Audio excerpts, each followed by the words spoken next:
வேதத்தை திருப்பி நேற்றைய தினத்தில் நாம் தியானித்ததே 1 யோவான் 5வது அதிகாரம் 11வது 12வது வசனங்களை தொடர்ந்து நாம் இன்றைக்கு தொடர்ந்து தியானிப்பதற்கு கர்த்தர் நமக்கு கிருபை தருவாராக. நமது அபிஷேக ஆராதனையிலே தொடர்ந்து அபிஷேகத்தினுடைய அடையாளம் சத்தியத்திலே நடப்பது என்கிறதான தலைப்பின் கீழ ஒவ்வொரு மாதமும் நம் கர்த்தருடைய வார்த்தையை தியானிப்பதற்கு கர்த்தர் நமக்கு கிருபை பாராட்டி இருக்கிறார். அந்த வகையிலே இந்த நாளிலும் சத்தியத்திற்குள் என்ன இருக்குது? ஜீவன் இருக்கிறது என்கிற தலைப்பின் கீழே நேற்றைக்கு நம்முடைய ஆவி ஆத்மா பல்ஸ் பார்த்தோம். எத்தனை வீட்டில் போய் பார்த்தீங்க? ஆவியிலே ஆத்மாவுடைய பல்ஸ் இருக்கா? இது ஆவி ஆத்மாவும் பல்ஸோட இருக்குதா இல்லையா? இருக்குது. கர்த்தர் நல்லவர். ஆமென். அப்ப ஆவியிலையும் ஆத்மாவிலையும் அந்த பல்ஸ் இருந்தாதான் ஆவியும் ஆத்மா உயிரோட இருக்கிறது என்பது அர்த்தம். அவருடைய ஆவியிலையும் ஆத்மாவிலையும் பல்ஸ் இல்லைன்னா எப்படி இருக்கும்? ஜீவன் இல்லாத ஆத்மாவாக ஆவியாக மாம்சத்துல நம்ம ரட்சிக்கப்படுவதற்கு முன்பதாக எப்படி இருந்தோமோ அப்படிப்பட்டதான மாம்ச வாழ்க்கையில தான் நான் இன்னும் வாழ்ந்து கொண்டிருப்போம் என்பதன் அடையாளத்தை தான் நேற்று தினத்தில் நம்ம கற்றுக் கொடுத்தேன். இன்றைக்கு 1 யோவான் 5வது அதிகாரம் 11-12 வசனங்களை தொடர்ந்து நாம் இதோட வார்த்தைகளை தியானிப்பதற்கு கர்த்தர் நமக்கு கிருபை தருவாராக. 11வது வசனம், தேவன் நமக்கு நித்திய ஜீவனை தந்திருக்கிறார், அந்த ஜீவன் அவருடைய குமாரனில் இருக்கிறது என்பதே அந்த சாட்சியா. குமாரனை உடையவன் ஜீவனை உடையவன், தேவனுடைய குமாரன் இல்லாதவன் ஜீவன் இல்லாதவன். ஆண்டவராகிய தேவன் இந்த உலகத்துல வேற யாருக்கும் கிடைக்காத மிகப்பெரிய ஒரு பாக்கியம் என்னன்னா நமக்கு நித்திய ஜீவன் என்கிற மிகப்பெரிய ஒரு காரியத்தை நம்முடைய வாழ்க்கையில தந்திருக்கிறார். அல்லேலூயா. வேற எந்த மனுஷனுக்கும் உலகத்துல வேற எந்த கடவுளாலையும் உலகத்துல எந்த மனுஷராலும் கிடைக்கப்படாத, எவ்வளவு பணம் கொடுத்தாலும் எந்த விலையேற பெற்ற பொருட்கள் கொடுத்தாலும் கிடைக்கக்கூடாத ஒரு பெரிய ஒரு பொக்கிஷன் என்னன்னு கேட்டீங்கன்னா the eternal life. இல்லையா? அந்த நித்திய ஜீவனை கர்த்தர் நமக்கு வாக்குத்தத்தம் பண்ணி இருக்கிறார். அந்த நித்திய ஜீவனை நமக்கு வைத்திருக்கிறார். அதான் யோவான் சொல்றாரு, தேவன் நமக்கு நித்திய ஜீவனை தருவார் இல்ல, எப்படி இருக்கிறார்? அப்ப நமக்குள்ள என்ன இருக்குது? என்ன இருக்குது? நமக்குள்ள நித்திய ஜீவன் ஆரம்பித்து விட்டது. ஏற்கனவே எடுக்க சொன்னேன், சத்திய வசனமாய் அந்த சுவிசேஷத்தை கேட்டு நீங்க ரட்சிக்கப்பட்டு விசுவாசிகள் ஆன பொழுது பரிசுத்த ஆவியினாலே வாக்குத்தத்தம் பண்ணப்பட்ட அந்த ஆவியை முத்திரையாய் பெற்றிருக்கிறீர்கள். நம்ம எல்லாரும் பரிசுத்த ஆவியை சுதந்தரிக்கிறோம். அவன் சுதந்தரிக்கும் பொழுது அந்த நித்திய ஜீவனுக்காக கர்த்தர் என்ன செய்கிறார்? அடையாளம் போட்டிருக்கிறார். இந்த உலகத்திலே கர்த்தர் நமக்கு தந்த மிகப்பெரிய வாக்குத்தத்தம் என்ன? இந்த உலகத்தில் ஆண்டு தந்த பெரிய வாக்குத்தத்தம் என்ன? நான் உங்களுக்கு நித்திய ஜீவனை தருவேன் என்பதே அவர் நமக்கு தந்திருக்கிற வாக்குத்தத்தம். அப்ப நித்திய ஜீவனுக்காக தான் கர்த்தர் நம்மை அழைத்திருக்கிறார். நித்திய ஜீவனுக்கு பங்கு பெறும்படியாக தான் ஒவ்வொரு நாளும் நம்ம ஆவிக்குரிய வாழ்க்கையில நம்ம ஆராதனை, ஜெபம், நம்ம அனுதினமான ஆவிக்குரிய வாழ்க்கை எதற்காக கொடுக்கப்படுகிறது? நித்திய ஜீவனில் பிரவேசிக்கும்படியாக தான் கர்த்தர் அந்த வாழ்க்கையை தந்திருக்கிறார். அப்போ இந்த நித்திய ஜீவன் என்பது தேவனுடைய ஒரு பரிசு. யோவான் 3:16 படி, அந்த வசனத்தின்படி, தம்முடைய ஒரே பேரான குமாரனாகிய கிறிஸ்துவை விசுவாசிக்கிறவன் எவனோ ஒருவனும் கெட்டு போகாமல் நித்திய ஜீவனை அடையும்படிக்கு. அப்ப பிதாவினுடைய மிக பெரியதான ஒரு கிஃப்ட் என்னன்னு கேட்டீங்கன்னா நித்திய ஜீவன். உலகத்துல எல்லாருக்குள்ளேயும் இல்லாத ஒரு காரியம். இன்னைக்கு மற்ற மதத்தினரெல்லாம் நித்திய ஜீவனுக்காக எதையோ செய்கிறார்கள். தங்கள் சரீரங்களை கிரியை கொண்டு சரீரத்தில் செய்யக்கூடிய சில கிரியைகள் நிமித்தமாக இந்த நித்திய ஜீவனை சுதந்திரித்துக் கொள்ள முடியும் என்று சொல்லி சில கர்மாக்களை எல்லாம் செய்கிறார்கள். ஆனால் விசுவாசிக்கிறவன் எவனோ, தம்முடைய ஒரே பேரான குமாரனை விசுவாசிக்கிற எவனோ அவனுடைய வாழ்க்கையில எல்லாம் தந்திருக்கிறார், நித்திய ஜீவனை தந்திருக்க. நம்ம எல்லாரும் யாரு? கிருபை பெற்றவர்கள். நாம எல்லாம் தேவனுடைய சமூகத்தில் மிகவும் விலையேற பெற்ற ஜனங்கள். காரணம் என்ன அப்படின்னா, நம்ம எல்லாருடைய வாழ்க்கைக்குள்ள என்ன இருக்குதுன்னா நித்திய ஜீவனை கர்த்தர் நிரந்தரமாக வைத்திருக்கிறார். அல்லேலூயா. அப்ப முதலாவது இந்த நித்திய ஜீவன் பிதாவினால தம்முடைய பிள்ளைகளாகிய நமக்கு கொடுக்கப்பட்ட மிகப்பெரிய பரிசு. யார் மூலமாய் கொடுக்கப்பட்டது? குமாரனாகிய கிறிஸ்து மூலமாய். பிதாவினுடைய அன்பை தம்முடைய குமாரனாகிய கிறிஸ்து மூலமாய் நம்மிடத்தில் வெளிப்படுத்தினார். அதனால 5வது அதிகாரம் 12வது வசனம் சொல்லுது, குமாரனை உடையவன் ஜீவனை உடையவனாய் இருக்கிறான். அல்லேலூயா. அவன் பரிசு எது? நித்திய ஜீவன். நம்முடைய மிகப்பெரிய விலையேறப்பட்ட பரிசு. நம்முடைய வாழ்க்கையில உங்கள்ட்ட இருக்கிற மிகப்பெரிய பொக்கிஷம் என்ன? நீ எதை இழந்தாலும் எதை இழந்து விடக்கூடாது? நித்திய ஜீவனை இழந்து விடக்கூடாது. அந்த நித்திய ஜீவன் நமக்கு கிடைப்பதற்காக கொடுக்கப்பட்ட மிகப்பெரிய விலைக்கிரயம் என்னன்னா, பரலோகத்திலிருந்து தம்முடைய ஒரே பேரான குமாரனாகிய கிறிஸ்துவை இந்த பூமிக்குள்ள கொண்டு வந்து தன்னுடைய முழு இரத்தத்தையும் விலைக்கிரயமாக சிந்தி தகுதியற்ற நம்மை பரலோக ராஜ்யத்துக்கு தகுதியுள்ளவராக்கினார். ஒளியில் உள்ள பரிசுத்தவான்களிடத்தில் பங்கடைவதற்கு நம்மை தகுதி உள்ளவர் ஆக்கின அந்த தேவனுடைய இரத்தத்தினாலே தான் நமக்கு எதை தந்திருக்கார் என்று சொன்னால் நித்திய ஜீவனை தந்திருக்கிறார். அப்ப நித்திய ஜீவன் நமக்கு என்ன செய்வது? ஆரம்பித்து விட்டது. நமக்குள்ள என்ன இருக்குது? நித்திய ஜீவன் இருக்குது. எப்படி இந்த நித்திய ஜீவனை சுதந்திரித்துக் கொள்ள முடியும் பாத்தீங்கன்னா, நமக்குள்ள இருக்கிற ஒரு தெய்வீக சமாதானம் இல்லையா? தெய்வீக சமாதானம், ஒரு தெய்வீக சந்தோஷம், அவருடைய சமூகத்துல நம்ம சமாதானமா இருப்பது, அவருடைய பிரசன்னத்துல உணர்வது, அவருடைய பிரசன்னத்துல வாழ்வது. இது வேற யாரும் இங்க ஆலயத்துல வரும்பொழுது அதை அவர்களால் உணர்ந்து கொள்ள முடியாது. எந்த ஆத்மா நித்திய ஜீவனுக்குள்ள, ஏன் நித்திய ஜீவனை பற்றி பேசுறேன்னா, இந்த நித்திய ஜீவனுக்குள்ள பிரவேசிப்பதற்காகத்தான் அந்த குமாரனை உடையவராக கர்த்தர் நம்மை மாற்றி இருக்கிறார். அப்ப இந்த நித்திய ஜீவன் எங்கிருந்து ஆரம்பிக்குது? இந்த உலகத்திலிருந்தே ஆரம்பிக்குது. என்னைக்கு நீங்க ரட்சிக்கப்பட்டு நீங்க என்னைக்கு ஞானஸ்நானம் மூழ்கி ஞானஸ்நானம் எடுத்தீங்களோ அன்றைக்கே கர்த்தர் நம்முடைய ஆத்மா என்ன செய்றார்? நித்திய ஜீவனுக்காக முன்குறித்திருக்கிறார். அதனாலதான் சொன்னேன், அந்த நித்திய ஜீவனுக்குள்ள முன்குறிக்கப்பட்ட ஆத்மா பாவம் செய்யும் பொழுது அது எப்படி சொல்லுது? கிருப கிருப கிருபன்னு அதே சொல்லுது, பல்ஸ் அடிக்குது.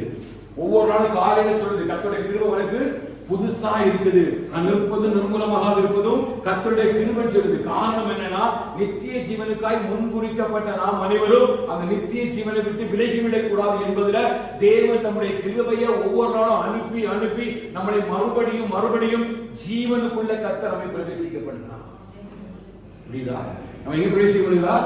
ஜீவனுக்குள்ள பிரவேசிக்கப்படுகிறார். ஏன் அந்த ஜீவனுக்குள்ள பிரவேசிக்கப்படும்படி தேவன் தம்முடைய கிருபையை காலைதோறும் பல்ச அடிக்க வைக்கிறார்னா, ஜீவனுக்கு போகிற வாசல் எப்படிப்பட்டது? இடுக்கமும் நெருக்கமுமான வாசல். நம்ம அந்த பிரவேசிக்க போகும்போது நம்முடைய சுய பலத்தினாலோ சுய கிரியையினாலோ சுய பராக்கிரமத்தினாலோ உள்ள போக முடியாது. சில தடைகள் இருக்கும். அந்த தடைகள் எல்லாம் உடைக்கும்படிதான் கர்த்தர் செய்வார். காலைதோறும் நம்ம செய்வார். புது கிருபையினால கர்த்தர் நம்மை எழும்ப பண்ணுகிறார். அது சொல்லுது, கிருப கிருப உனக்கு கொடுக்கப்பட்ட கிருப அப்படின்னு ஆவியிலையும் ஆத்துமாவிலையும் ஒரு பல்ஸ் அடிக்க பண்றாங்க. அந்த கிருப சத்தம் போடும் போதுதான் நம்ம எழுப்பி துதிக்கிறோம். அந்த கிருபை நம்ம உந்து கொண்டுதான் நம்ம ஆராதிக்கிறோம். சில நேரங்கள்ல ஜெபிப்பதற்கு நம்ம மறந்து விட்டாலோ, வேதம் வாசிப்பது மறந்து விட்டாலோ, நம்மை அறியாமலே உள்ளிருந்து ஏதோ நம்மளை உந்தி தள்ளுறதுனால தெய்வ சமூகத்தில் இரவு பகல் பாராமல் தேவனுடைய பிரசன்னத்தில் அமர்ந்து அவரை ஜெபிப்பதற்கு ஒரு கிருபை தருகிறாரே, அதுதான் அந்த ஆவியிலையும் ஆத்துமாவிலையும் தரக்கூடிய பல்ஸ். ஏன் அப்படின்னா, நாம் நிற்பதும் நிர்மூலமாக இருப்பதும் அவருடைய கிருபை. அப்ப ஒவ்வொரு நாளும் இந்த ஜீவனை நம்மை விட்டு எடுக்கும்படியா, நேற்று சொன்னது போல இந்த சத்தியத்துக்குள்ள என்ன இருக்குது? ஜீவன் இருக்குது. இந்த சத்தியம் நம்ம விட்டு போயிட்டு நான் என்ன போயிடும்? ஜீவன் போயிடும். நாம எல்லாம் வெளிச்சத்தின் பிள்ளைகளும் பகலின் பிள்ளைகளுமாக இருக்கிறோம். அப்ப வெளிச்சத்தின் பிள்ளைகளும் பகலின் பிள்ளைகளுமா இருக்கிற நமக்குள்ள அந்த ஜீவன் நமக்குள்ள கிரியேஷன் இருக்குது. அவன் பிசாசு என்ன யோசிக்கிறான்? எப்படியாயிலும் இந்த வசனமாகிய சத்தியத்தை என்னிடம் எடுத்துடாச்சுன்னா நான் யாருடைய பிள்ளையா மாறினேன்? இருளின் பிள்ளையாக மாறுகிறேன். அப்ப நிர்மூலமாக்குற சக்தி ஒன்று எனக்கு எதிராக போராடுகிறது. என்னை எப்படியாவது நிர்மூலமாக்கும்படி சத்துரு ஏதோ தந்திரங்களை சூழ்ச்சிகளை வைத்து ஏதோ பறவைகளுக்கு வலை விரிப்பது போல வலையை விரிக்கிறான். கர்த்தருடைய வார்த்தை சொல்லுது, எல்லா வலையின் கண்ணிகளுக்கும் எங்கள் கால் தப்பிட்டு எங்க ஆத்மா தப்பி போனது, கண்ணி தரித்தது. அப்ப அந்த கிருபை அடிக்கும் பொழுது அந்த பல்ஸ் என்கிற அந்த ஆவியிலையும் ஆத்மாவிலையும் ஒவ்வொரு நேரமும் கிருபை செய்து அடிச்சுட்டே இருக்குது. அதனால பாவம் செய்தா, பொய் சொன்னா, கர்த்தருக்கு பிரியமில்லாத கிரியைகள் செய்யும் பொழுது நெஞ்செரிச்சது டப்பு டப்பு டப்பு டப்புன்னு அடிக்குது. இது மாம்சத்துல அடிக்கிற அந்த சத்தம் அல்ல, இது ஆவியில அடிக்கிற சத்தம். அது என்ன சத்தம்னா, கிருபையினால விசுவாசத்தை கொண்டு நான் ரட்சித்தேன்னு. இது ஒன்னால உண்டானது, யாரால உண்டானது?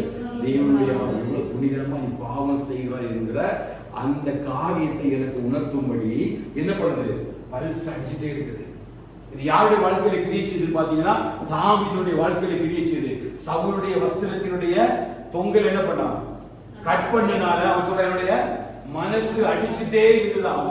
அந்த கிருபை நம்ம பாவம் செய்யும் பொழுது நமக்குள்ள அடிக்குது. அதனால ஃபர்ஸ்ட் நம்ம ஒரு பொய் சொல்லும் பொழுது, ஃபர்ஸ்டா கர்த்தருக்கு பிரியமில்லாத ஒரு காரியத்தை சொல்லும் பொழுது நம்முடைய மனசு என்ன செய்யும்? அடிக்கும். அடிக்கும். எதுக்கு அடிக்குதுன்னா, அந்த கிருபை நம்மளை உணர்த்துகிறது. அதுதான் ஆவியிலையும் ஆத்மாவிலையும் செய்கிற கிருபை. அப்போ மாயை பின்பற்றுகிறவர்கள் தங்களுக்கு வரும் கிருபையை போக்கடிக்கிற காலையில கிருபை சொல்லுமா, எழும்பு, நீ ஜெபம் பண்ணு, நீ வேதம் வாசி, கர்த்தருக்கு பிரியமா வாழு, உன் வாழ்க்கையில கர்த்தருக்கு பிரியமான காரியங்களை செய், கிரியைகளை செய் என்று சொல்லி இந்த கிருபை ஒவ்வொரு நாளும் காலையிலே எல்லா மனுஷரையும் எழுப்புறது. ஏதோ ஒரு மனுஷன் அல்ல, உலகத்துல வாழ்கிற எல்லா மனுஷருக்குள்ளையும் என்ன செய்யுது? இந்த கிருபை வேலை செய்துட்டே இருக்குது. காலையில தட்டி எழுப்புது.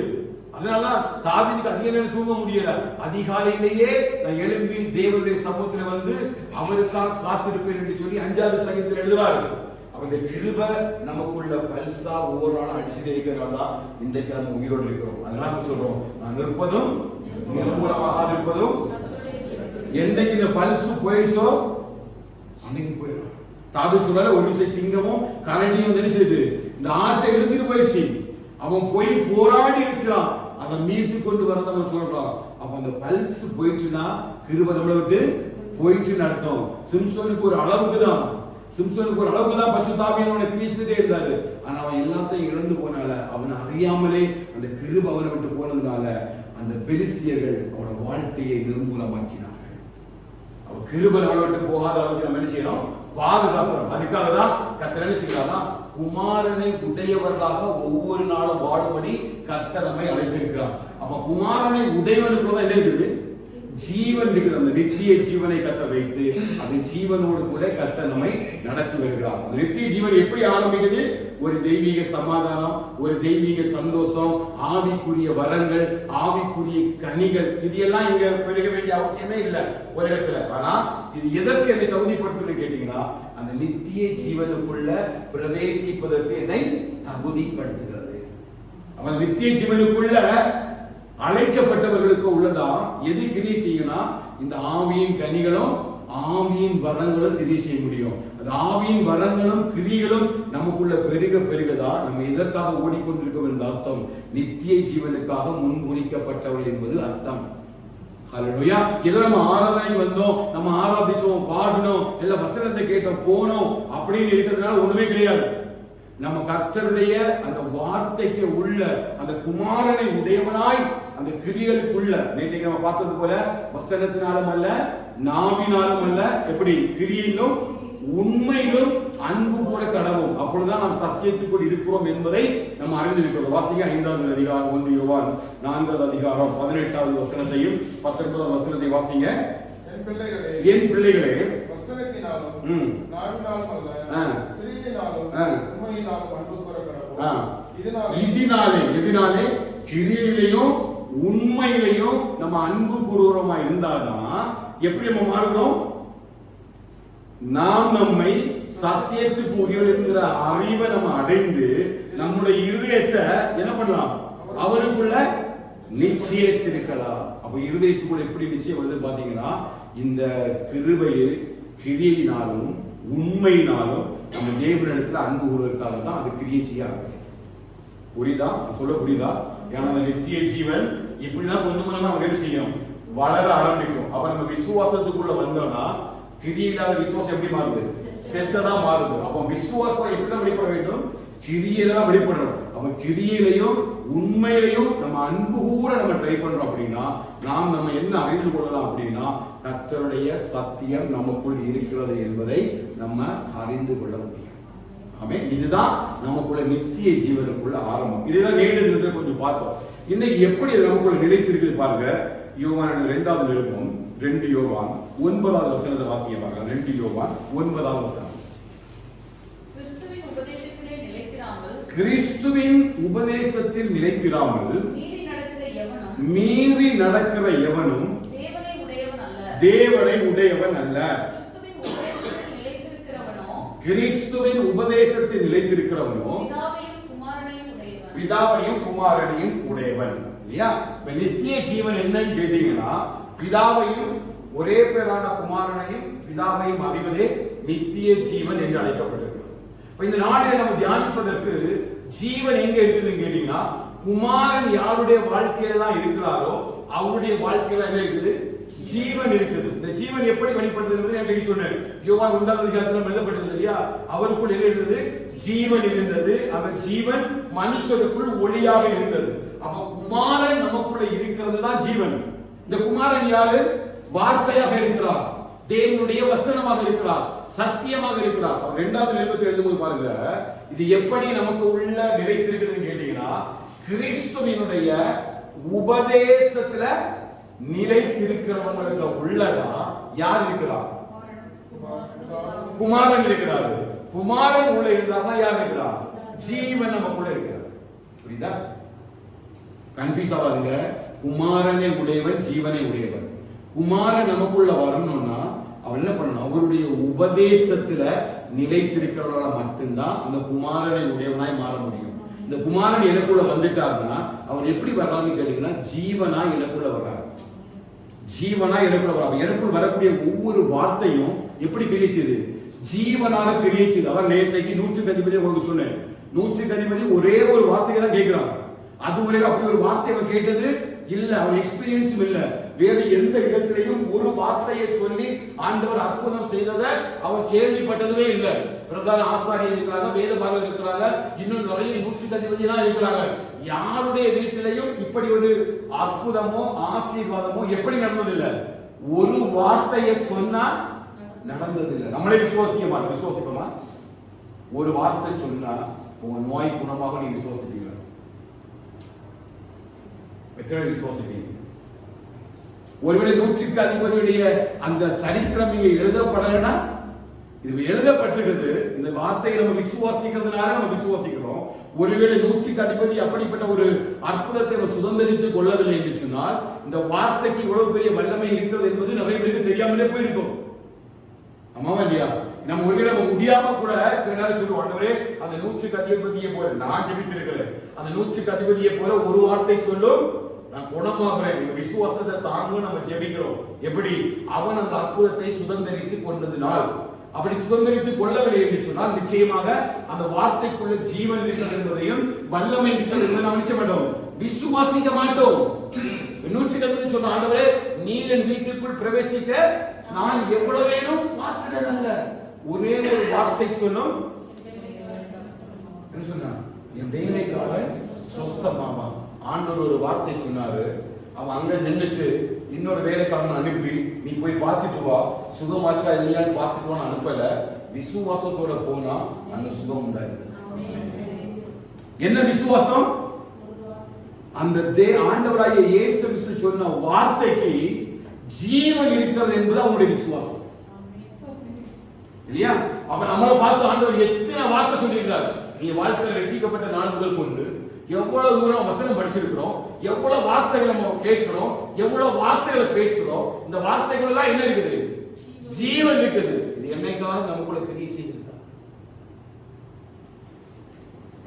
ஆண்டவரே நம்ம கேட்க முடியாது, ஆண்டவரே உங்களுடைய வார்த்தைக்குள்ள ஜீவன் இருக்குது எழுதப்பட்டிருக்கிறது, அந்த ஜீவனியா எனக்குள்ள கிரியை செய்யற நம்ம கேட்க முடியுமா? முடியாது. ஏன்? இன்னும் அந்த ஜீவனை விசுவாசிக்கிற அளவுக்கு என் விசுவாசம் குமாரனை உடையவனா எனக்குள்ள பெருகவே இல்லை. அதுதான். ஆனா 100க்கு அதிபதி நம்மளை போல வேதம் தெரிந்தவர் கிடையாது, பழைய ஏற்பாட்டுடைய தீர்க்க ஆகமங்களை படித்தவர் கிடையாது. அவருக்கு பிளைண்டா ஒரு விசுவாசம். என்ன விசுவாசம்? ஒரு வார்த்தை சொல்லும் அந்த வார்த்தைக்குள்ள வல்லமை இல்லையா? அவன் ஒவ்வொரு வார்த்தைகளும் தேவனுடைய வசனமாகிய ஒவ்வொரு வார்த்தைகளும் என்ன இருக்குது? வல்லமை, அதாவது ஜீவன் இருக்குது. அந்த ஜீவன் ஒரு நாள் நம்மளை விட்டு விலகவே செய்யாது. ஒரு நாளும் அந்த ஜீவன் நம்மளை விட்டு விலகவே செய்யாது. நம்மளே சாட்சி. அந்த வார்த்தை மட்டும் என் மன மகிழ்ச்சியா இராதிருந்தால் என் துக்கத்துல என்றைக்கோ சாட்சி சொல்லுவீங்க. தாவீது சொல்றாரு, உங்களுடைய வசனம் என்னுடைய மன மகிழ்ச்சியா இராது இருந்தால், வேதம் என் மன மகிழ்ச்சியா இராது இருந்தால் எனக்கு அந்த நம்பிக்கை இல்லைன்னா நான் என்றைக்கும் என் துக்கத்தில் அழிந்து போயிருப்பேன். இன்றைக்கு நான் நிற்பது நிர்மூலமாக இருப்பது ஒன்னே ஒண்ணுதான், தேவனுடைய கிருபை என்கிற வார்த்தை எனக்குள்ள ஜீவனாய் வெளிப்படுது. சொல்றீங்க? ஹல்லேலூயா. அந்த ஜீவன் எனக்குள்ள இருக்கிறதுனாலதான் நான் இன்னும் உயிரோடு கூட வாழ்ந்துட்டு இருக்கிறேன். இன்னும் என் பிள்ளைகள் வாழ்ந்துட்டு இருக்கிறாங்க, இன்னும் என் பெற்றோர் வாழ்றாங்க, இன்னும் என் சந்ததி வாழுது. காரணம் என்னன்னா, நான் விசுவாசிகளோட விசுவாசிக்கலையோ, கர்த்தர் என்னை அழைத்ததுனால அவர் மேல உள்ள விசுவாசம் எனக்குள்ள பெருகிறது காரணத்தினால இன்றைக்கு நான் ஜீவனோடு கூட கர்த்தர் வைத்திருக்கிறார். அந்த ஒவ்வொரு வார்த்தைக்கும், வேதத்தில் உள்ள ஒவ்வொரு வார்த்தைக்கும் என்ன உண்டு? ஜீவன் உண்டு. அந்த ஜீவனை தான் நம்ம நித்திய ஜீவனா சுதந்திரித்துக் கொள்ள போறோம். இந்த ஜீவன் தான் நமக்குள்ள பெருக போகுது. அதான் நேற்று சொன்னேன், இந்த சரீரம் என்ன செய்யும்? அழிந்து போகும். இது ஜென்ம சரீரமாய் இந்த பூமியில என்ன செய்யும்? இப்ப நான் மரித்தா என்ன பண்ணிடுவாங்க? வச்சு உள்ள வச்சு மூடிடுவாங்க. அப்ப இந்த சரீரம் என்ன செய்யாது?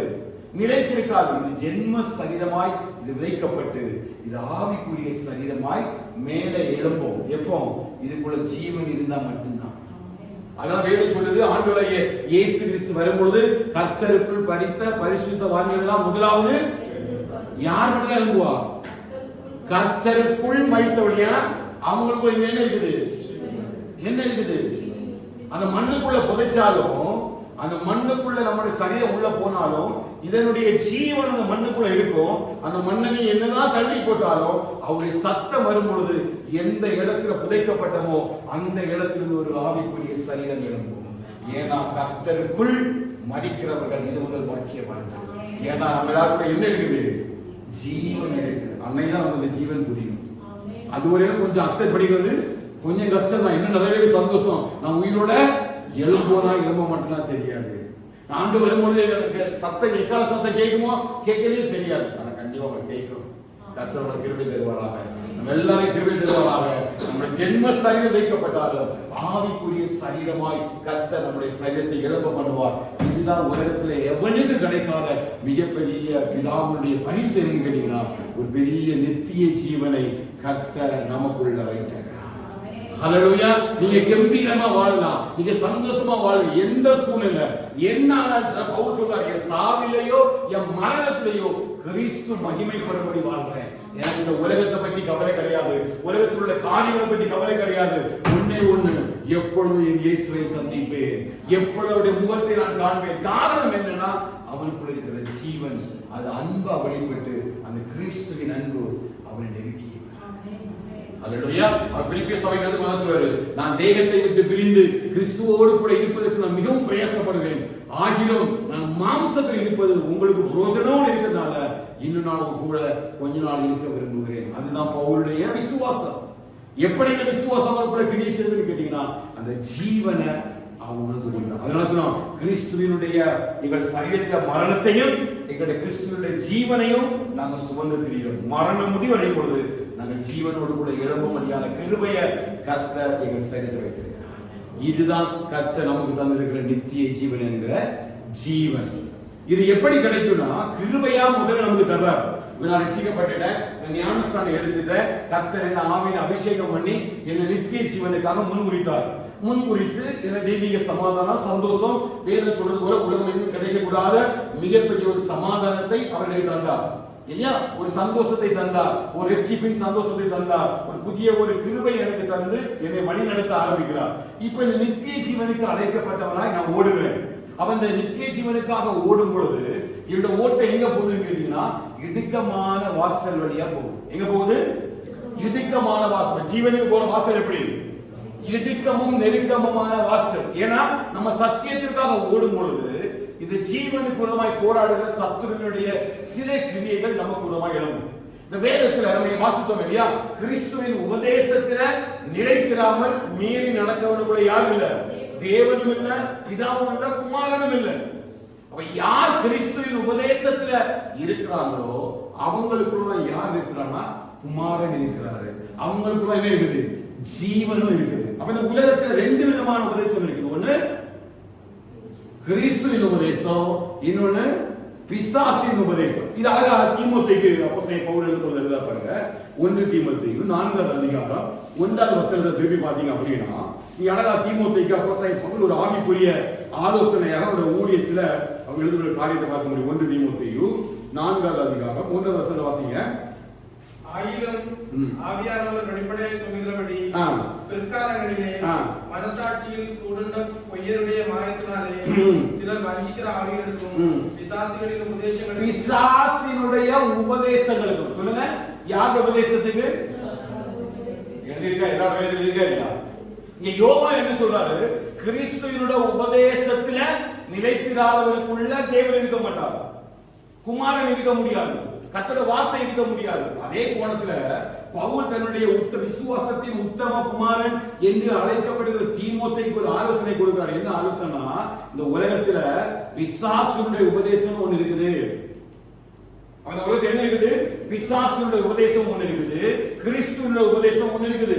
இது எங்க இருக்குது? உலகத்துல நம்ம விசுவாசிகளாய் வாழ்கிற இந்த உலகத்துல வைக்கப்பட்டிருக்கிறது. அப்போ நம்ம ரொம்ப ஆராய்ந்து நம்ம தெளிவான ஒரு சிந்தனையோடு விவேகத்தோடு, அதனால இந்த வருஷ கதை நம்ம சொன்ன கொலோசியர் 1:9 எல்லா ஞானத்தோடும் ஆவிக்குரிய விவேகத்தோடும் தேவனுடைய சித்தத்தை அறிகிற நிரப்பப்படவும். அப்ப இந்த ஞானமும் ஆவிக்குரிய விவேகமும் இருந்தாதான் கிறிஸ்துவின் உபதேசம் எது, பிசாசுடைய உபதேசம் எது என்பதை புரிந்து கொள்ள முடியும். இது ரெண்டும் எங்க இருக்குன்னு கேட்டீங்கன்னா சபைக்குள்ள இருக்குது. இந்த ரெண்டு உபதேசமே சபைக்குள்ள இருக்குது. கிறிஸ்துவின் உபதேசமும் இங்கதான் போதிக்கப்படுது. பிசாசு சில தந்திரங்களை வச்சு என்ன பண்றான்? மனசில் விரும்பினவங்களை வச்சு சில காரியங்களை கொண்டு வர்றான். எப்படி கொண்டு வர பாருங்க. அதை 6வது அதிகாரத்துக்கு பாருங்க. 2 தீமோத்தேயு 4வது அதிகாரம் 2-3 வசனங்களை வாசிங்க. சமயம் வாய்த்தாலும் வாய்க்காவிட்டாலும் நீ ஜாக்கிரதை திருவசனத்தை பிரசங்கம் பண்ணு.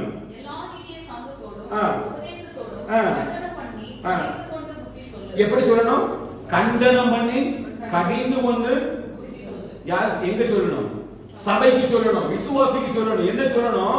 சபையில 2 விதமான உபதேசம் இருக்குது. ஒண்ணு கிறிஸ்துவின் உபதேசம், இன்னொன்னு பிசாசுவின் உபதேசம். இந்த கிறிஸ்துவின் உபதேசம் தான் நம்ம நித்திய ஜீவனுக்கு நேராக கொண்டு போகும். ரெண்டுமே இங்கதான் இருக்குது. ரெண்டுலயும் ரொம்ப கேர்ஃபுல்லா நம்ம இருக்கணும். அதனால எல்லா ஞானமும் ஆவிக்குரிய விவேகமும் இருந்தாதான் கடைசி நாட்கள வஞ்சிக்கப்படாத இருக்க முடியும்.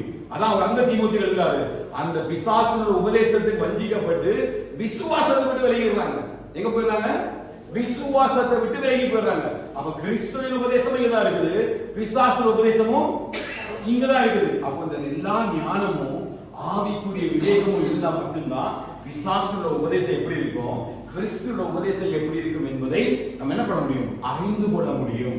இந்த டிசைனிங் ஸ்பிரிட் இருக்கிற ஆவிகளை பகுத்தறிகிற ஒரு பெரிய ஒரு வரம் இருக்குது. அதுதான் அவங்க பேசுறாரு. எல்லா நீடிய சாந்தத்தோடும் உபதேசத்தோடும் கண்டனம் பண்ணி கடிந்து கொண்டு, இல்லையா? கண்டனம் பண்ணி கடிந்து கொண்டு புத்தி சொல்றது பிடிக்காது, இல்லையா? போதக சிக்ஷையே விளக்கு அப்படின்னு இருக்குது, இல்லையா? நீதிமொழிகளை படிச்சுக்கினா இருக்கும். என் போதகருடைய போதகத்தை வெறுத்தேனே, அவருடைய சொல்லை கேளாமல் விட்டு விட்டேனே அப்படின்னு சொல்லி கதறுகிற ஒரு மூடருடைய ஒரு கண்ணீரை சாலமோன் எழுதுகிறார். அப்போ கண்டித்து கண்டனம் பண்ணி என்ன சொல்லணும்? சபைக்கு புத்தி சொல்லணுமா? எதுக்கு புத்தி சொல்லணும்னா அர்த்தம் பாருங்க. ஏனென்றால் அவர்கள்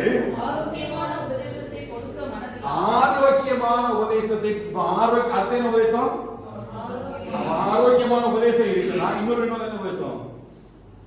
ஆரோக்கியம் இல்லாத உபதேசம், நோய் பிடிச்ச உபதேசம். ஆரோக்கியத்துக்கு ஆப்போசிட் என்னமா? மெடிக்கல் வேலை பாருங்க. ஆரோக்கியத்துக்கு அடுத்தது வியாதி, பலவீனம். பலவீனப்பட்ட உபதேசம் இருக்குது, ஆரோக்கியமான உபதேசம் இருக்குது. அப்ப இது ரெண்டையும் எப்படி பேசலாம்? இந்த ஆரோக்கியமான உபதேசம் கிறிஸ்துவின் உபதேசமாகவும், இந்த பலவீனப்பட்ட உபதேசம் எப்படி இருக்குது? பிசாசுடைய உபதேசமா இருக்குது. அதனால இது ரெண்டையும் வரித்து நீ பேசணும். என்ன காரணம் அப்படின்னா, இந்த ஆரோக்கியமான உபதேசத்தை பொறுக்க மனதில்லாமல் சில பேர் இந்த பிசாசினுடைய உபதேசத்துக்கு செவி சாய்த்து வாசிங்க, செவி திணறு உள்ளவர்களாகி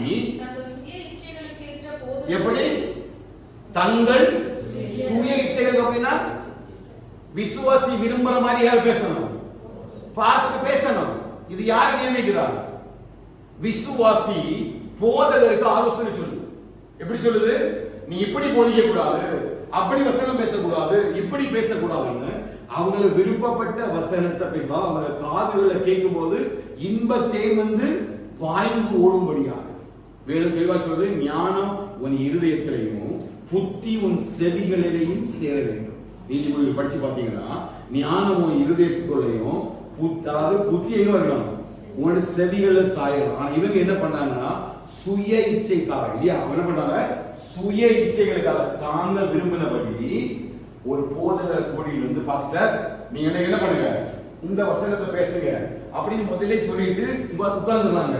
பாஸ்டர் பேசுறாரு, கர்த்தர் ஆசீர்வதிப்பாராக, பலிகி பெருக பண்ணணும், இதெல்லாம் அம்மைன்னு சொல்றாங்க. ஆனா அதுக்கு முன்பதாகவே பாஸ்டர் தான் பேச போறாரு, அவங்களுக்கு தெரியும். அதான் பவுல் சொல்றாரு, இது ஆரோக்கியம் இல்லாத உபதேசம். இவங்களுடைய இச்சைக்காக அவங்களை தங்கள் சுய இச்சைகளுக்கு என்று போதகர்களை தங்களுக்கு திரளாக சேர்த்து கொண்டு சத்தியத்துக்கு செவியை விலக்கி. எதுக்கு? சத்தமா வாசிங்க எல்லாரும். சத்தியத்திற்கு செவியை விலக்கி. எங்க விலக்குறாங்க? சபைக்கு உள்ள.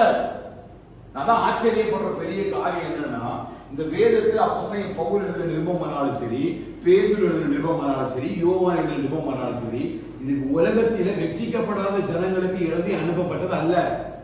இதுல எழுதப்பட்டிருக்கிற அத்தனை காரியங்களும் யாருக்கு அனுப்பப்பட்டது? சபையில ரட்சிக்கப்பட்டு ஞானஸ்நானம் எடுத்து அபிஷேகம் பண்ணப்பட்டு சபையில மூப்பர்களாக வாழும்படி தெரிந்து கொள்ளப்பட்ட சபையின் பிரதான ஆசாரியர்களுக்கும் அது ஊழியம் செய்கிறதான தேவ பிள்ளைகளுக்கும் எழுதப்பட்ட தேவ வசனங்களை தான் நாம இன்னைக்கு தியானிக்கிறோம். அவ சபையில எதற்கு இது அடையாளமா வச்சிருக்காரு அப்படின்னா, நாமும் இந்த வசனத்தை அறிந்து இதெல்லாம் திருஷ்டாந்தங்களாக நமக்கு எழுதப்பட்டிருக்கிறது. இப்படி நம்ம என்ன செய்யக்கூடாது? வாழ்ந்து விடக்கூடாது. நம்மளோட வாழ்க்கை எப்படி போகக்கூடாது? இந்த கிறிஸ்துவின் உபதேசம் இல்லாம பிசாசின் உபதேசம். பிசாசு எப்படி பேசுவோம் அப்படின்னா, அதுக்கு ஆண்டவர் சொல்ல போற யோவான் 8வது அதிகாரத்துல வந்தீங்கன்னா 44வது வசனம் நீங்க கையை வச்சிருங்க. நீங்க இந்த தீமோத்தேயுக்குள்ளாடி இந்த சுய இச்சைய ஏன் அந்த பிசாசுடைய உபதேசம் அப்படின்னு சொல்றாரு பாத்தீங்கன்னா 8வது அதிகாரம் 44வது வசனத்தை வாசிங்க. நீங்கள் உங்கள் பிதாவாகிய பிசாசானவனால் உண்டானவர்கள். உங்கள் பிதாவினுடைய என்ன இச்சை? சுய இச்சை. பிசாசு என்ன பண்ணுவான்? தன்னை தானே பெருமைப்படுத்தி அவன் என்ன பண்ணுவான்? எல்லா இடத்திலையுமே தன்னை மேன்மைப்படுத்த. புரியுதா? எடுத்துட்டீங்களா? என்ன கவனிங்க. இங்க பிசாசினுடைய உபதேசம் ஒண்ணு இருக்குது. அது என்ன உபதேசம் அப்படின்னா, நமக்கு விரும்பினபடி நம்ம பேசணும், அவர் வாசித்து பேசணும், இல்ல ஒரு இடத்துல ஊழியம் செய்யறவங்க நம்ம விரும்பினபடி செய்யணும் அப்படிங்கிற ஒரு விருப்பத்தை நமக்குள்ள உண்டு பண்ணி வச்சுட்டு நம்முடைய செவிகள் கேட்கும் பொழுது அது நமக்கு சந்தோஷமா இருக்கும்படி போதனை நியமித்துக் கொள்கிறார். இந்த போதனை என்ன பண்ணுதுன்னு கேட்டீங்கன்னா, சத்தியத்திற்கு செவியை நம்மளை விட்டு விலக்கி கொடுக்கிறது. அப்ப ஏன் அந்த சுய இச்சை பிசாசின் உபதேசம் அப்படின்னா, அந்த 44வது வசனத்துல ஆண்டவர் இயேசு கிறிஸ்து சொல்றாரு பாருங்க. 43 கேட்டீங்கன்னா, என் வசனத்தை நீங்கள் ஏன் அறியாமல் இருக்கிறீர்கள்? அவர் வசனம் பேசுறாரு, அந்த வசனத்தை பேச முடியல, அறிய முடியல. என் உபதேசத்தை கேட்க வசனத்தை சபையில எவ்வளவுதான் போதித்தாலும், கர்த்தர வார்த்தையை எவ்வளவுதான் கற்றுக் கொடுத்தாலும், உபதேசத்தை கற்றுக் கொடுத்தாலும் இவங்களுக்கு என்ன இல்ல? மனசு இல்ல. ஏன் மனசு இல்ல? இவங்க யாரால உண்டானவங்கன்னா பிசாசினால உண்டானவர்கள். அவன் வசனம் என்கிற சத்தியம் அவனுடைய கிரியைகள் உள்ள இருக்கிறது வரையிலும் உள்ள என்ன செய்யாது? போகாது. இப்ப பிசாசுடைய கிரியைகள் எனக்குள்ள இருக்கும் பொழுது எவ்வளவுதான் வசனம் சொன்னாலும் என்ன வராது? உள்ள வசனம் உள்ள வராது. அதான் ஆண்டவர் விதைக்கிறவனுடைய அந்த விதையை குறித்து சொன்னார். நல்ல நிலத்தில் விழுந்த விதை, முள்ளுள்ள நிலத்தில் விழுந்த விதை, கற்பாறையில் விழுந்த விதை. இல்லையா? அது வளரும் பொழுது அந்த நெருக்கங்கள் வருகிறதுனால உள்ள இருந்து என்ன செய்ய முடியாது? ஜீவனாய் வெளிப்பட முடியாது. அப்ப அதெல்லாம் அழிந்து போகும். அந்த நல்ல நிலத்தில் விதைக்கப்பட்ட விதை எப்படி வருது? அது ஜீவனுடையதா மேல வருது. அந்த விதை வெடிக்குது, அந்த விதை வளர ஆரம்பிக்குது. அது 30, 60, 100 வளர ஆரம்பிக்குது. காரணம் என்னன்னா, கிறிஸ்துவினுடைய உபதேசத்துல நிலைக்கப்பட்டிருக்கிற ஒரு விதை. இதைதான் யோவான் அடையாளப்படுத்துறாரு. 2 விதமான உபதேசங்களுக்கு நம்ம ரொம்பவும் வெரி வெரி கேர்ஃபுல்லா இருக்கணும். ஹல்லேலூயா. வேத வசனம் எதுக்கு கொடுக்குது? தேவனுடைய வேத வசனங்கள்லாம் எதுக்கு கொடுக்கப்பட்டிருக்கிறது? கண்டித்து புத்தி சொல்வதற்காக கொடுக்கப்பட்டிருக்கிறது. எந்த மனுஷனை தேறினவனாகவும் நற்கிரியைகளை செய்ய திராணியுள்ளவனாக மாற்றும்படிக்கு அவைகளெல்லாம் படிப்பதற்கும் புத்தி சொல்வதற்குமாக கொடுக்கப்பட்டிருக்கிறது என்று சொல்லி அழகாக அப்போஸ்தலன் பவுல் எழுதுறார். அப்ப இந்த வேத வாக்கியங்கள், வசனங்கள் இன்னும் நம்மளால உணரப்பட முடியல, இன்னும் நமக்கு அந்த வசனத்துக்குள்ள நிலைத்திருக்க முடியல அப்படின்னா ஏதோ சுய இச்சைகளுடைய கிரியைகள் நமக்குள்ள வருகிறதுனாலதான் இன்னைக்கு நிறைய இடங்களில் எது கிரியை செய்ய மாட்டேன்னு கேட்டீங்கன்னா, உபதேசம் என்கிற சத்தியம் கிரியை செய்கிறது. நான் சொல்ல புரியுதா? உபதேசங்கள் என்கிற சத்தியம் என்ன செய்யறது இல்ல, கிரியை செய்கிறது இல்லை. அதனாலதான் அநேக சபைகளில் என்ன பேச மாட்டாங்க? சத்தியம் பேச மாட்டாங்க. நான் ஊர்ல முன்னாடி ஊழியத்தில் இருக்கும்போது என்னை கூப்பிடுறவங்க அதான் சொல்லுவாங்க, ஃபர்ஸ்ட் தயவு செய்து வசனத்தை நினைச்சாதுங்க, ரொம்ப ஹார்டா பேசாதுங்க, இது மாதிரி கொஞ்சம் லைட்டா சொல்லிட்டு போங்க, அந்நிய பாஷையில நினைச்சாதுங்க, பேசாதுங்க. இப்பவும் நான் அந்த லொகேஷன் லீவ் போனாலுமே அப்படி சொல்லவும் இருக்கிறாங்க. முதலே சொல்லுவாங்க, இப்படி வசனம் நினைச்சாதுங்க, பேசாதுங்க, அந்நிய பாஷை பேசாதுங்க, அமைதியா நின்றுட்டு செய்யுங்க, கர்த்தர் உங்களை ஆசிரியப்பாக சொல்லிட்டு போயிருங்க அப்படின்னு சொல்றவங்க இருக்கிறாங்க. நான் உங்களை கும்பிடு போட்டு சொல்லியிருக்கேன், தயவு செய்து என்ன செய்யுங்க, கூப்பிடாதீங்க. நான் வரவே மாட்டேன். அப்படி போகாம இருந்தீங்கன்னா கத்தாலே இருக்கு. சில சபைகள் கத்தால நினைத்தாங்க கூப்பிட்டு சொன்னா பசங்க எல்லாம் பேசுறீங்க, வசனம் நல்லா தான் பேசுறீங்க, நீங்க இடையில ஒரு பாஸ்டர் பேசுறீங்க, அது மட்டும் பேசாதுங்க, அது கரெக்டா இல்லை, அது எங்களுக்கு பிடிக்கல அப்படின்னு சொல்றாங்க. அப்போ இந்த சத்தியம் பரிசுத்த ஆவியானவர். சத்தியத்தை அறிவீர்கள், சத்தியம் உங்களை விடுதலையாக்கும். அந்த சத்திய ஆவியாகிய தேற்றவாறு உள்ள வந்தாதான் இந்த சத்தியம் நமக்குள்ள அறிகிற அறிவை உடையதாக வர முடியும். ஆரம்பத்திலேயே இந்த சத்தியம் உங்களுக்குள்ள கிரியை செய்யாததுக்கு காரணம் என்னன்னா, இந்த கிறிஸ்துவினுடைய உபதேசத்துல இவங்க என்ன செய்யற, நிலைத்திருக்க இல்லை. இன்னும் கிறிஸ்துடைய சுவிசேஷத்துல நிலைத்திருக்க ஆரம்பிக்கல இல்லையா? கர்த்தருடைய ஆலயத்தில் நாட்டப்பட்டவர்கள் எங்கள் தேவனுடைய பிரகாரங்களில் செழித்திருப்பார்கள். அவன் நாட்டப்பட்டவர்கள் வளரணும் அப்படின்னா கிறிஸ்துவனுடைய சபையில சத்தியத்திற்குள்ள வளர்றவர்கள் மட்டும்தான் கனிவு. புரியுதா? கொஞ்சம் கஷ்டமா தான் இருக்கும், பட் வேத வசனத்தின்படி இதுதான் சத்தியம்.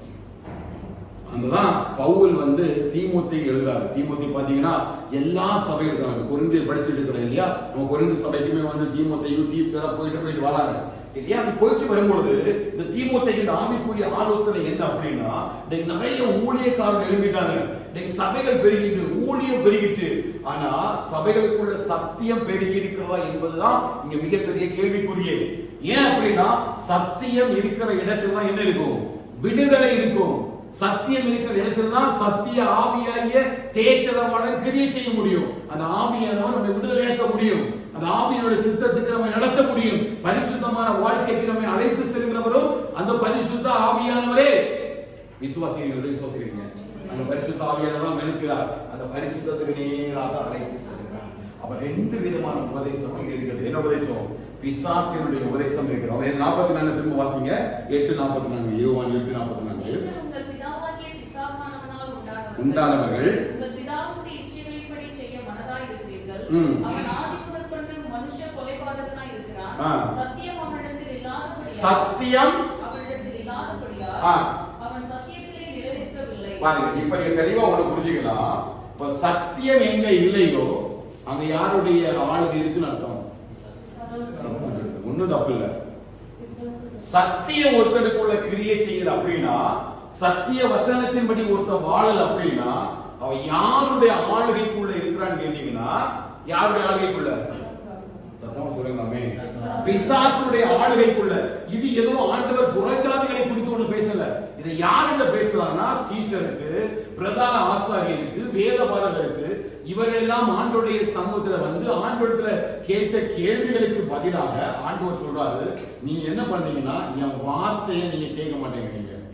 உங்களுக்கு இந்த வார்த்தையை கேட்பதற்கு என்ன இல்ல, மனசு இல்ல, உள்ள அந்த எண்ணம் இல்ல இல்லையா? என்ன காரணம் அப்படின்னா, உங்களுக்கு என்ன இல்லைன்னு கேட்டீங்கன்னா சத்தியம் இல்லை.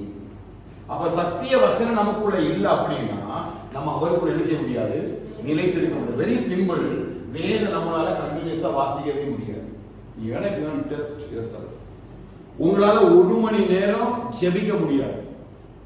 ஏன்னா இந்த சத்தியம் ஒருத்தனுக்கு உள்ள இல்லைன்னா அவனால ஜெபிக்க முடியாது, அவனால நினைச்ச முடியாது, வேத வசனம் தொடர்ந்து வாசிக்க முடியாது.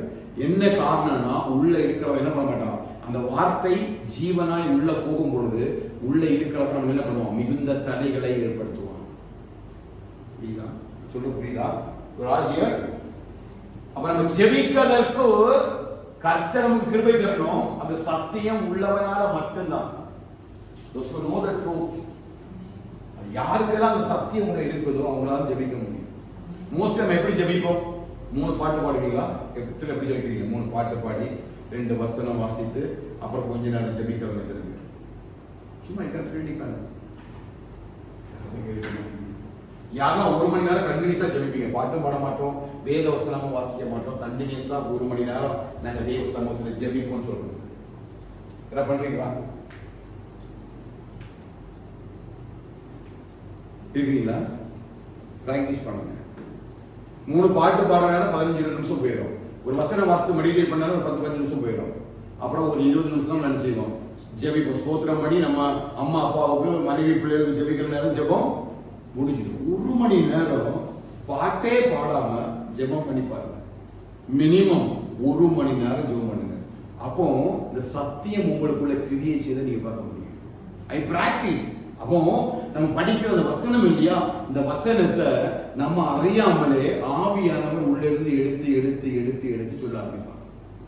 ஒவ்வொரு வசனமும் நமக்குள்ள என்ன செய்யும், வெளிப்பட ஆரம்பிக்கும். உள்ள ஒரு புது ஜீவன் வர ஆரம்பிக்கும். நீங்க 1 மணி நேரம் ஜெபித்துட்டு நீங்க வெளியில வந்தீங்கன்னா உங்களை அறியாத ஒரு பவர், ஒரு ஜீவன் உங்களுக்குள்ள இருக்கிறத நீங்க உணர்வீங்க. புரியுதா? பிராக்டிஸ் பண்ணுங்க. அதான் சொல்றாரு, சத்தியம் அவனுக்குள்ள இல்லாததுனால இந்த சத்திய வசனத்தை உள்ள கொண்டு போறதும் ஒரு நாள் விரும்ப மாட்டான், ஒரு நாள் செய்ய மாட்டான், விரும்பவே மாட்டான். இந்த டிமாண்ட் ப்ரோசஸ் காரணம் கூப்பிட்டா என்ன செய்ய மாட்டான், சர்ச்சைக்கு வர மாட்டான். நீ பாருங்க, வர மாட்டான். அவன் என்ன செய்வான், கட்டி பிடிச்சு இழுத்து சங்கிலி எல்லாம் கொண்டு கட்டி போட்டிருப்பாங்க. நீ ஊர்ல உள்ள சபைகள் நான் முன்னாடி சிறுப்பில் இருக்கும்போது 2-3 பேர் அப்படியே இருப்பாங்க. சர்ச்சுல பின்னாடி இந்த தூண் எல்லாம் கட்டி போட்டிருப்பாங்க. இங்க ஆர்வம் நடக்கணும், அது எல்லாம் கிடந்து ஆடிட்டு இருக்கும், ஆக்ரோஷமா ஆடும். எங்களுக்கு எல்லாம் வேடிக்கையா இருக்கும், அவ்வளவு ஆக்ரோஷமா ஆடும். அதை விட்டா என்ன செய்யறோம், வெளியே ஓடி போயிடும். அப்போ அந்த சத்தியம் இல்லாமல் அந்த டிமாண்ட் ப்ரோசஸ்னால பிசாசுடைய ஆவியினால கட்டப்பட்டவனை என்ன பண்ண முடியாது, உட்கார வைக்க முடியாது. ஆண்டவராகிய இயேசு கிறிஸ்துவினுடைய நாட்களில் இப்படி ஒரு சம்பவம் நடந்து, ஒருத்தன் என்ன பண்ணா, கல்லறை மேல வஸ்திரம் தெரியாம உட்கார்ந்து இருந்தான். அவனை பிடிச்சு கட்டுறதே ரொம்ப கஷ்டம். ஆனா தேவன் அவனுடைய அந்த காரியத்தோட விடுதலை கொடுத்த பிறகு அவன் வஸ்திரம் தரித்தவனா உட்கார்ந்து இருக்கிறான். முதல்ல அவன் சங்கிலியினால கெட்டப்பட்ட நேரம் யாரும் அவனுக்கு என்ன செய்யல, பயப்படல. அவன் சங்கிலியினால கெட்டப்பட்டிருக்கிறான் அப்படிங்கிறது பயப்படல. ஆனா நீ வசனத்தை தொடர்ந்து வாசித்தீங்க அப்படின்னா, எப்ப விடுதலை பெற்றுக்கொண்டு வஸ்திரம் தரித்து உட்கார்ந்தானோ மக்கள் பயப்பட ஆரம்பிக்கிறாங்க. அப்போ ஒரு டிமாண்ட் ப்ரோசஸ் கூட இருக்கும்போது மக்கள் என்ன செய்யல, பயப்படல. சத்தியம் நமக்குள்ள இல்லைன்னா உள்ள என்னதோ ஒன்று இருக்குன்னு அர்த்தம். இது ஆவிக்குரிய வாழ்க்கையில நான் சொன்னேன் இல்லையா, இந்த ஆத்துமாவும் இந்த ஆவியுடைய பல்ஸ் தான் இதை நமக்கு வெளிப்படுத்த முடியும். இந்த ஆவியும் தான் வெளிப்படுத்த முடியும், இந்த பல்ஸ் தான் நமக்கு வெளிப்படுத்த முடியும். ஏன்னா இதுதான் நமக்குள்ள ஒரு பெரிய விடுதலை இருக்கிறார். மற்றபடி உலகத்தில் நம்ம பார்க்கும்போது நம்ம வெள்ளிக்கிழமை சர்ச்சுக்கு வந்துடும், சண்டே சர்ச்சுக்கு போயிடும், எல்லாம் மீட்டிங் அட்டென்ட் பண்ணும், நம்ம வேத வாசிப்போம், நம்ம ஜெபிப்போம், எல்லாம் பார்வைக்கு அழகா இருக்கும். ஆனா உள்ளுக்குள்ள ஆவியும் ஆத்துமாவும் ஜீவன் உடையதா இருக்கிறதா இல்லையா என்பதை, கிறிஸ்துவோட உபதேசத்தில் நிலைத்திருக்கிறானா என்பதை உலகம் அறியாது, பரலோகம் அறியாது. கடைசி நாட்கள் நான் ஓடினேனே இல்லையா, இப்பொழுது சபைக்கு சொல்றது போல அந்த 10 கன்னிகளை குறித்து பேசுறதுதான். ஒரே சபை வசனம் கேட்டவங்க, அபிஷேகம் பண்ணப்பட்டவங்க, ரட்சிக்கப்பட்டவங்க, ஞானஸ்நானம் எடுத்தவங்க, கர்த்தருடைய வருகை வரும்போது எல்லாருக்கும் ஆயத்தமா தான் உட்கார்ந்து இருக்கிறாங்க. ஆனா வேதம் சொல்லுது 5 பேர் புத்தி உள்ளவர்கள், 5 பேர் புத்தி இல்லாதவர்கள்.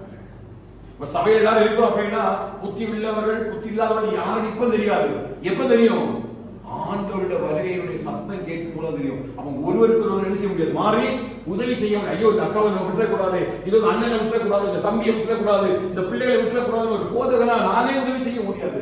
ஏன்னா என்னுடைய கிரியைகளுக்கு தக்க பலன்தான் கர்த்தர் எனக்கு தருவார்.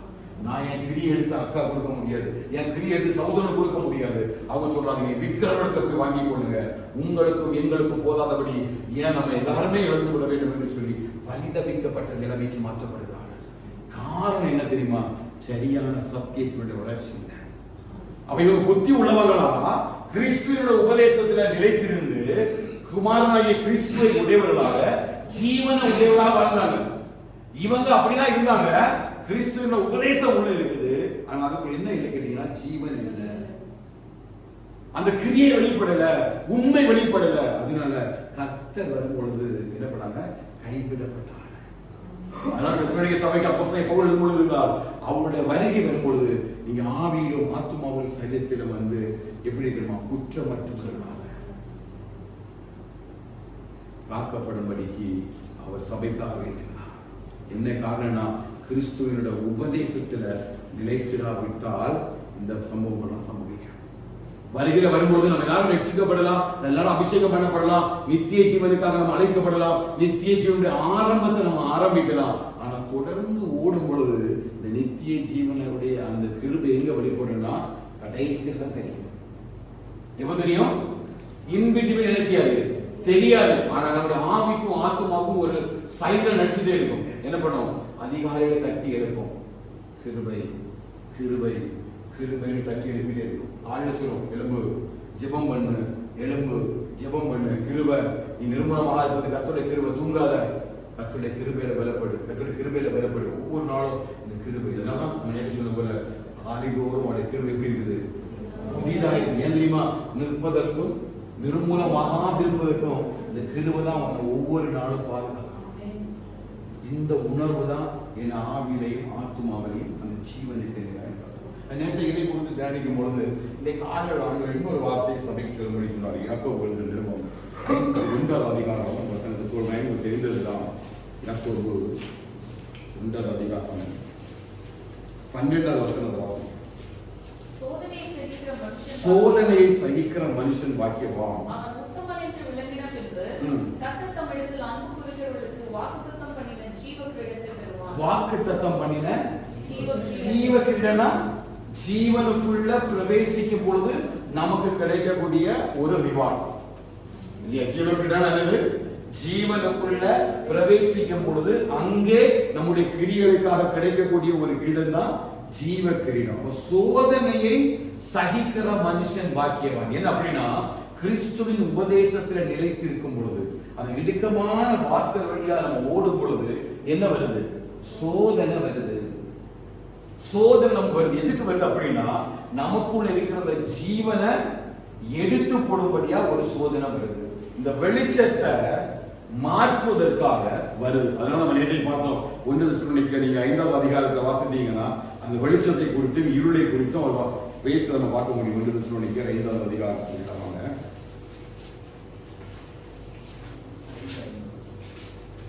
5 நீங்கள் எல்லாரும் வெளிச்சத்தின் பிள்ளைகளும். நீங்க எங்க வாசிக்கிறீங்க கேட்டீங்கன்னா முதல்ல வாசிங்க. சகோதரர் எல்லாம் தெளிவா கவனிங்க. ஏன் இந்த வார்த்தையை கதை சொல்றாரு பாருங்க. நம்முடைய சோதனை நாட்களானாலும் சரி, இந்த ஜீவ கிரீடத்தை சுதந்திரித்துக் கொள்ளாமல் இருக்கக்கூடிய நாட்களானாலும் சரி, ஏன் நமக்குள்ள ஜீவன், எனக்காக நமக்குள்ள ஒரு வெளிச்சம் தேவை அப்படிங்கிறத அவர் பவுல் அழகா ஒரு சின்ன ஒரு சினாரியோ சொல்றாரு பாருங்க. சகோதரர்களே, இவைகள் நடக்கும் காலங்களையும் சமயங்களையும் குறித்து உங்களுக்கு எழுத வேண்டுவதில்லை. இரவிலே திருடன் வருகிற விதமாய் கர்த்தருடைய நாள் வரும் என்று. எப்படி வரும் கர்த்தருடைய நாள்? திருடன் வருகிற விதமாய். திருடன் வந்து போன் பண்ணிட்டு வாட்ஸ்அப்ல மெசேஜ் பண்ணிட்டு வருமா? எப்படி வருவாங்க? திடீர்னு வர மாட்டான். நம்ம எல்லாம் உறங்குற நேரம், நல்ல சமாதானமா இருக்கக்கூடிய நேரம், மெதுவா அமைதியா வருவான். இல்ல தப்பி தவறி கூட செய்யக்கூடாது. காலில் ஒரு தட்டுப்பட்டு சத்தம் கேட்கக்கூடாது. மெதுவா வருவோம்.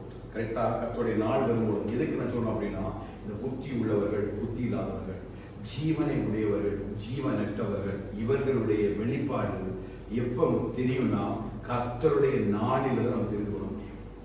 அந்த நாள் வரும் பொழுது அந்த நாளுக்கு முன்னாடி நம்ம யாரும் நினைச்ச முடியாது, நிற்க முடியாது. அங்க ஒன்னே ஒண்ணுதான், நியாயத்திற்கு மட்டும்தான். There will be a judgment and eternal punishment. அப்ப ஆண்டு தெளிவா அறிவிச்சுக்கிறாரு, இந்த நாட்களையும் காலங்களையும் சமயங்களையும் நமக்கு எழுத வேண்டிய அவசியம் இல்லை. ஏன் இல்ல?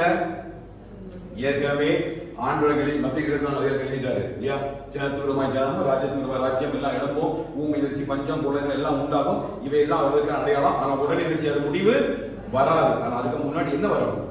சர்ச்சை, ராப்சர், சபை உபத்திரத்து வரிசையாது தள்ளப்படாது, எடுத்துக்கொள்ளப்படும். அந்த காலங்கள் எல்லாம் உங்களுக்கு தெரியும். அதை பற்றி எழுத வேண்டிய அந்த காலமும் இல்லை. அது எப்படி வரும் என்பதற்கு தான் ஒரு அழகு சொல்றாரு. திருடன் வருகிற விதமா யார் வருவா? கர்த்தராகிய இயேசு வருவார். கர்த்தருடைய நாள் வரும் என்று நீங்களே நன்றாய் அறிந்திருக்கிறீர்கள். சமாதானமும் சௌக்கியமும் உண்டென்று அவர்கள் சொல்லும்போது கர்ப்பவதியானவளுக்கு வேதனை வருகிறது போல அழிவு சடுதியாய் அவர்கள் மேல் வரும்.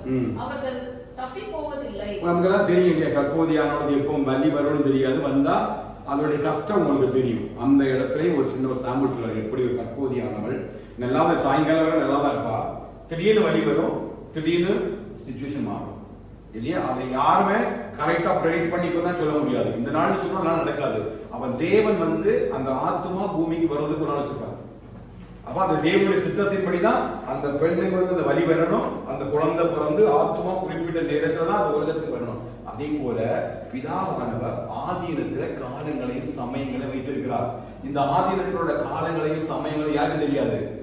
பிதாவை தவிர வேறொருவருக்கு தெரியாது. அப்போஸ்தலர் 1ல கேட்கிறாங்களே, இந்த காலத்திலேயே வந்து ரட்சிப்பு நடக்கும், யூதருக்கு ரட்சிப்பு உண்டாகும் கேட்கலாம்னு சொல்றாரு. பிதாவினுடைய ஆதீனத்தில் இருக்கிற காலங்களையும் நேரங்களையும் அறிவது உங்களுக்கு அடுத்தது அல்ல. அது பிதாவை தவிர வேறு ஒருவனும் அறிய மாட்டான். ஆனா அவர் இயேசு கிறிஸ்து பரிசுத்த ஆவியின் மூலமாய் எழுதுகிற வார்த்தைகளை பாருங்க, சில அடையாளங்களை தருகிறார். என்ன அடையாளம்? திருடன் வருகிற விதமாய் இருக்கும். எப்படி ஒரு கற்போதியானவர்களுக்கு ஒரு பிரசவம் நெருங்கிற நேரத்தில் இமீடியட்டா ஒரு ரெஸ்பான்ஸ் இருக்கும், அப்படி இருக்கும். நாளைக்கு நம்ம நினைச்சு கூடாது, ஆண்டவரே நீங்க வாழ்ந்து எங்களுக்கு தெரியாது அப்படின்னு சொல்லக்கூடாதுன்றதுக்கு அழகா பவுல் சபைக்கு எழுதுறாரு. நாங்க வாசிங்க. சகோதரரே, அந்த நாள் திருடனை போல உங்களை பிடித்துக் கொள்ளத்தக்கதாக, திருடனை போல உங்களை பிடித்துக் கொள்ளத்தக்கதாக நீங்கள் அந்தகாரத்தில் இருக்கிறவர்கள் அல்லவே. நம்மள எங்க இல்ல? என்ன அந்தகாரம்? பாவ இருள இல்ல. நம்ம எப்படி இருக்கிறோம்? பகலின் பிள்ளைகளும். எப்படி? சத்தியம் நம்ம கூட இருக்குது. தெளிவா புரிஞ்சுக்கணும். இது எல்லாருக்குள்ளயும் இந்த நாட்கள் சாதகமா இருக்காது. யார் கிறிஸ்துவின் உபதேசத்துல நிலைத்திருக்கிறாங்களோ, யார் குமாரனை உடையவராக இருக்கிறாங்களோ, யாருடைய வாழ்க்கையில் அந்த வசனங்கள் கிரியையிலும் உண்மையிலும் வெளிப்படுத்தப்படுகிறதோ அவங்களுக்கு உள்ளதான் என்ன இருக்கும்? வெளிச்சம் இருக்கும். அவங்களுக்கு உள்ளதான் பகலுடைய பிரயாசம் இருக்கும். சொல்ல புரியுதா? ஏன் இதை இவ்வளவு உங்களுக்கு காட்டித்தரேன் அப்படின்னா, கர்த்தருடைய நாள் சீக்கிரமா வரப்போகுது. இது மூமெண்ட்ஸே இல்லை, வித்தின் டேஸ். எப்ப வேணாலும் சர்ச்சை ராக்சர் ஆகலாம். அது எல்லா ஆயத்தங்களும் பூமியில நடந்து கொண்டே இருக்கு. எப்ப வேணாலும் வரலாம் இல்லையா? அப்ப அதுக்கு முன்னாடி நம்ம என்ன நினைக்கிறோம் அப்படின்னா, அந்த சத்தியத்தின் வெளிச்சத்துல நம்ம நடக்கிறோமா? சத்தியத்தின் வெளிச்சத்துல நம்ம நடக்கலாமா? இது ஒரு இண்டிவிஜுவல் டெஸ்ட் தான். இதை வேற ஒரு டீச் பண்ண வேண்டிய அவசியம் இல்லை. இது வேற ஒரு ஆளுடைய பிரியமா என்னுடைய மனைவி சந்தோஷப்படும்படியா நான் வாழ்ற வாழ்க்கை அல்ல, இல்லை என்னுடைய சகோதரர் வாழும்படி வாழ்க்கை அல்ல, என்னுடைய அக்காமார் வாழும்படி அவங்க பிரியப்படும்படி அவங்களை பிரியப்படுத்தும்படி நான் சத்தியத்துக்காக வாழும்படி கத்துற நிலைக்க இல்லை. யார் பிரியப்படணும்? தேவன் பிரியப்படணும், பரலோகம் பிரியப்படணும். பரலோகத்துக்குரிய இடத்துல என்னுடைய கிரியைகளை கத்த பார்க்கும் பொழுது நான் சத்தியத்துக்குள் இருக்கிறேன் என்கிற அந்த ஒரு உண்மையை என்னுடைய கிரியைகள் வெளிப்படுத்தும் பொழுதுதான் நாம் பகலின் பிள்ளைகளாகவும் வெளிச்சத்தின் பிள்ளைகளாகவும் வாழ்ந்துருவோம். அதுதான் தெசலோனிக்கே சபைக்கு சொல்றாரு. நம்ம எங்க இருக்கோம் இல்ல, நம்ம அந்த காலத்துக்கு நம்ம இருளின் பிள்ளைகள் அல்ல. ஆனா முன்னொரு காலத்து எப்படி இருந்தோம்? தேவனற்றவர்களாக இருந்தோம். முன்னொரு காலத்தை காணியாட்சிக்கு புறம்பானவர்களாக இருந்தோம். நமக்கு ஒண்ணுமே கிடைக்கல. ஆனா இப்பொழுது கர்த்தர் நம்மை வெளிச்சத்தின் பிள்ளைகளாக அழைத்திருக்கிறார். உலகத்துல எந்த மனுஷனையும் பிரகாசிப்பிக்கிற மெய்யான ஒளியே அந்த ஜீவ ஒளி. டவுட்டா தான் இருக்குது. அந்த ஜீவ ஒளி, அந்த ஜீவ ஒளி நமக்குள்ள இருக்கிறதுனால நம்ம இப்ப அந்த காலத்துக்குரியவர்கள் அல்ல, நம்ம பகலின் பிள்ளைகளும் வெளிச்சத்தின் பிள்ளைகளும். அப்போ அந்த சத்தியத்துல நிற்கும்படிதான் கர்த்தர் நம்மை அழைத்திருக்கிறார். அப்ப அந்த சத்தியத்துல நம்ம என்ன செய்யணும்? நடக்கணும். நேரடி சொன்னது போல டாக்டருடைய அந்த மருந்து சீட்டை கையில வச்சிருக்கிறதுனால நோய் என்ன செய்யாது? குணமாகாது. போய் டேப்லெட் வாங்கி சாப்பிட்டு மெடிசன் எடுத்தாதான். அவங்க கர்த்தருடைய வார்த்தையை நம்ம கையில வச்சிருந்தாங்க. நிறைய பேர் என்ன பண்ணுவாங்க? தூங்குற நேரம் தலையான இடத்துல வச்சு தூங்குவாங்க. சில நேரம் கையிலேயே வச்சிருப்பாங்க, சில நேரம் கொண்டு நடப்பாங்க. எல்லா பைபிளை மொபைல வச்சிருப்பாங்க, எல்லாரும் வச்சிருப்பாங்க. ஆனா எங்க இருக்காதுன்னு கேட்டீங்கன்னா, கிருபையும் சத்தியமும் முன்னே விட்டு அவைகளையும் போட்டு இருதயமாகிய பலகையில எழுதி கொள், அப்பொழுது தயவை பெறுவாய்.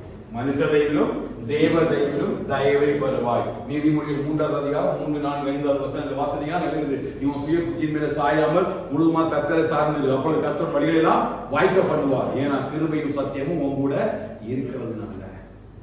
அப்ப இந்த கிறிஸ்துவினோட உபதேசம் தான் நமக்குள்ள என்ன செய்யுது? கிரியை செய்யுது. எப்போது வாசித்தீங்க அப்படின்னா யோவான் சுவிசேஷத்துக்காக 6வது அதிகாரம் 40வது வசனத்தை வாசிங்க. குமாரனை கண்டு அவரிடத்தில் விசுவாசமா இருக்கிறவன் இவனும் அவன் நித்திய ஜீவனை அடைவதும்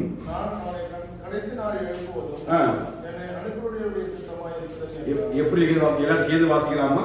நிறைய தான் சொன்னேன். இந்த ஜீவன் எப்படி நித்திய ஜீவனுக்கு நம்மளை கொண்டு போய் சேர்க்க பாருங்க. குமாரனை கண்டு இருக்கிறவன்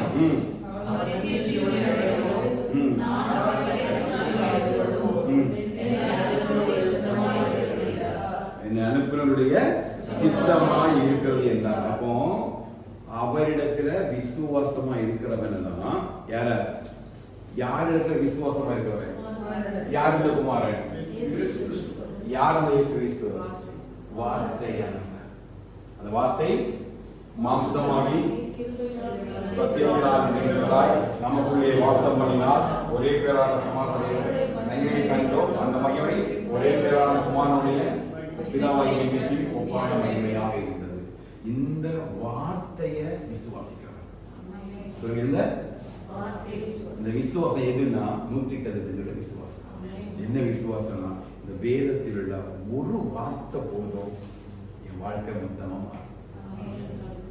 அப்படி எவன் விசுவாசிக்கிறானோ அவன்தான் என்ன பண்ணலாம், நித்திய ஜீவனை அடைவதற்கும் கடைசி நாளில எதுக்கு இந்த நித்திய ஜீவனை அடைவதற்காக எழுப்புவதற்கு கர்த்தர் அவன் மேலதான் வச்சிருக்காரு, கிருபை வச்சிருக்கிறாரு, ஒரு சித்தத்தை வச்சிருக்காரு. அவன் வேத வசனத்தை வாசித்துட்டு போறதில்ல, வேத வசனத்தை கிரியைகளை வெளிப்படுத்தாம உண்மையில் அவரிடத்துல அன்பு கூறாம. அன்பு கூறுதல்னா என்னது? கிரியனாலும் உண்மையிலையும் அன்பு கூற கடவுள் வாசனையா 1 யோவான் 4 வார்த்தை பண்ணோம். வசனத்தினாலும் அல்ல, நாவினாலும் அல்ல, கிரியையினாலும் உண்மையிலும் அன்பு கூற கடவுள். அப்ப எப்படி நம்ம அன்பு கூற முடியும் சொல்லுங்க. அந்த அன்பு எப்படி நம்ம கூட வெளிப்படும்? யோவான் 14:23 வாசிங்க. யோவான் 14 நோட் பண்ணி வச்சிருக்கீங்க. அந்த அன்பு எப்படி அவர் எதிர்பார்க்கிறார் பாருங்க. 14வது அதிகாரம் 23வது. ஒருவன் என்னில் அன்பா இருந்தா, யார் அன்பா இருந்தா? குமாரனில் அன்பா இருந்தா அவன் கிரியை எப்படி நடக்கும்னா வசனத்தின் படி நடக்கும். அப்ப கிரியையிலும் உண்மையில அன்பு கூட கடவுள்னு அவனுக்கு யோவான் அங்க எழுதி வச்சாலும் இந்த யோவான் புஸ்தகம் என்ன எழுதுறாரு, அந்த இயேசுவில உண்மையா நீங்க அன்பு கூர்ந்தீங்க அப்படின்னா என்ன பண்ணணும்? அவருடைய வசனத்தை சொல்லுங்க. கர்த்தருடைய வேதத்தின்படி நடக்கிற உத்தம மார்க்கத்தால் அவர்கள் அவருடைய வழிகளில் நடக்கிறார்கள். எங்க இருக்கு? 119 சங்கீதம் 1வது வசனம். கர்த்தருடைய வேதத்தின்படி நடக்கிற உத்தம மார்க்கத்தால் பாக்கியவான்கள், அவர்கள் அவருடைய வழிகளில் நடக்கிறார்கள். அவருடைய வழிகள் ஒன்றும் பிசகுவது இல்லையா? அவன் கர்த்தருக்கு உண்மையா நீ அன்பா இருக்கணும் அப்படின்னா எப்படி பண்ணணும்? நீங்க சொல்ற மாதிரி கேட்கறீங்க. நான் அன்பா இருக்கிறேன்னா எங்க அம்மா சொல்றத கேட்டு அவங்களுக்கு கீழ்ப்படிஞ்சாதான் அந்த கீழ்ப்படிதான் எங்க அம்மா மேல வச்சிருக்க அந்த ரெஸ்பெக்டையும் அந்த அன்பையும் வெளிப்படுத்தும். ஆண்டவர் சொல்றாரு, நீ அன்பா இருக்கிறேன் அப்படின்னு சொல்லிடுறேன். அம்மா நான் உங்களை நேசிக்கிறேன், அம்மா உங்களுக்கு மிகவும் அன்பா இருக்கிறேன். பிள்ளைகள் சொல்றாங்க, அம்மா நான் உங்களை ரொம்ப நேசிக்கிறேன், எங்க அம்மா எனக்கு ரொம்ப பிடிக்கும். ஆனா எங்க அம்மா சொல்றத மட்டும் இல்ல.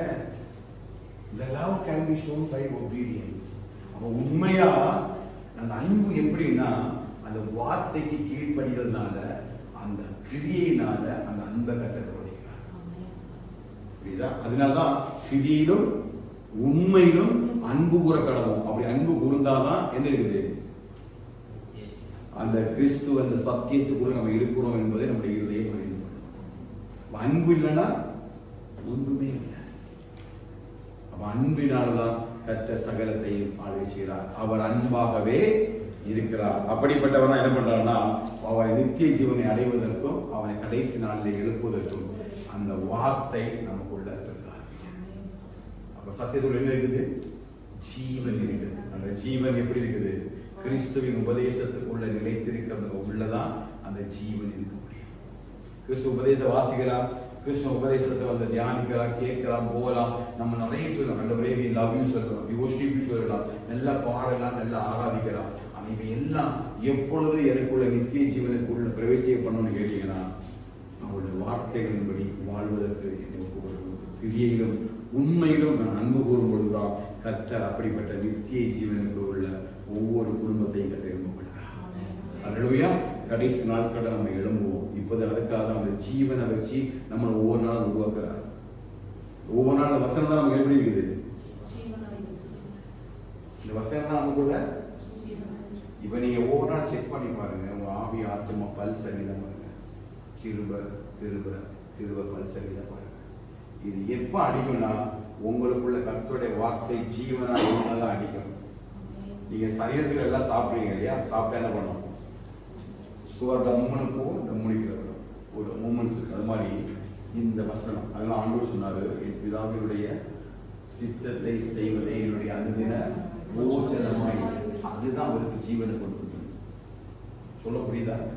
இந்த வசனத்தை ஆண்டவர் அனுதினமும் எப்படி பார்த்தாருன்னா, பிதாவினுடைய சித்தத்தை செய்வதே அவருடைய போஜனம். அப்ப இந்த வார்த்தையின்படி ஒவ்வொரு நாளும் வாழ்வதுதான் நம்ம போஜனம். என்னப்பட மனுஷன் அப்பத்தினால மாத்திரமல்ல, தேவனுடைய வாயிலிருந்து புறப்படுகிற வார்த்தையினால. நம்ம சாப்பிட்றதுனாலே உயிர் வாழ்றோம். நம்ம மெடிசன் எடுக்கிறதுனால இன்னைக்கு சுகர் ப்ரெஷர் எல்லாம் கண்ட்ரோல் இருக்குது. நிறைய பேர் ஜிம்மில் போய் விளையாடுறாங்க, அதனாலயா அவங்க அட்டாக் வராமல் இருக்குது? இல்லை, கிருபை. காலைதோறும் கிருபை அனுப்புறாரு.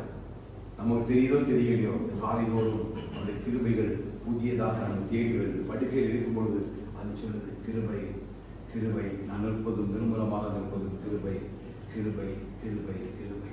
இந்த கிருபை தான் ஒவ்வொரு நாளுடைய ஆவியையும் ஆத்மாவையும் பல்சாரிக்கணும். இது காலையில் எல்லாம் மூடிட்டு உறங்க சொல்லிச்சுன்னா பல்சடி குறையுதுன்னு அர்த்தம். அவர் ஹார்ட் பீட் ஜாஸ்தியாகணும், டேப்லெட் போடணும் இல்லையா? ஹார்ட் பீட் ஏதாவது அப் அண்ட் டவுன் என்ன தருவாங்க? டேப்லெட் தருவாங்க. இதுக்கு சீரமைக்கிறதுக்கு.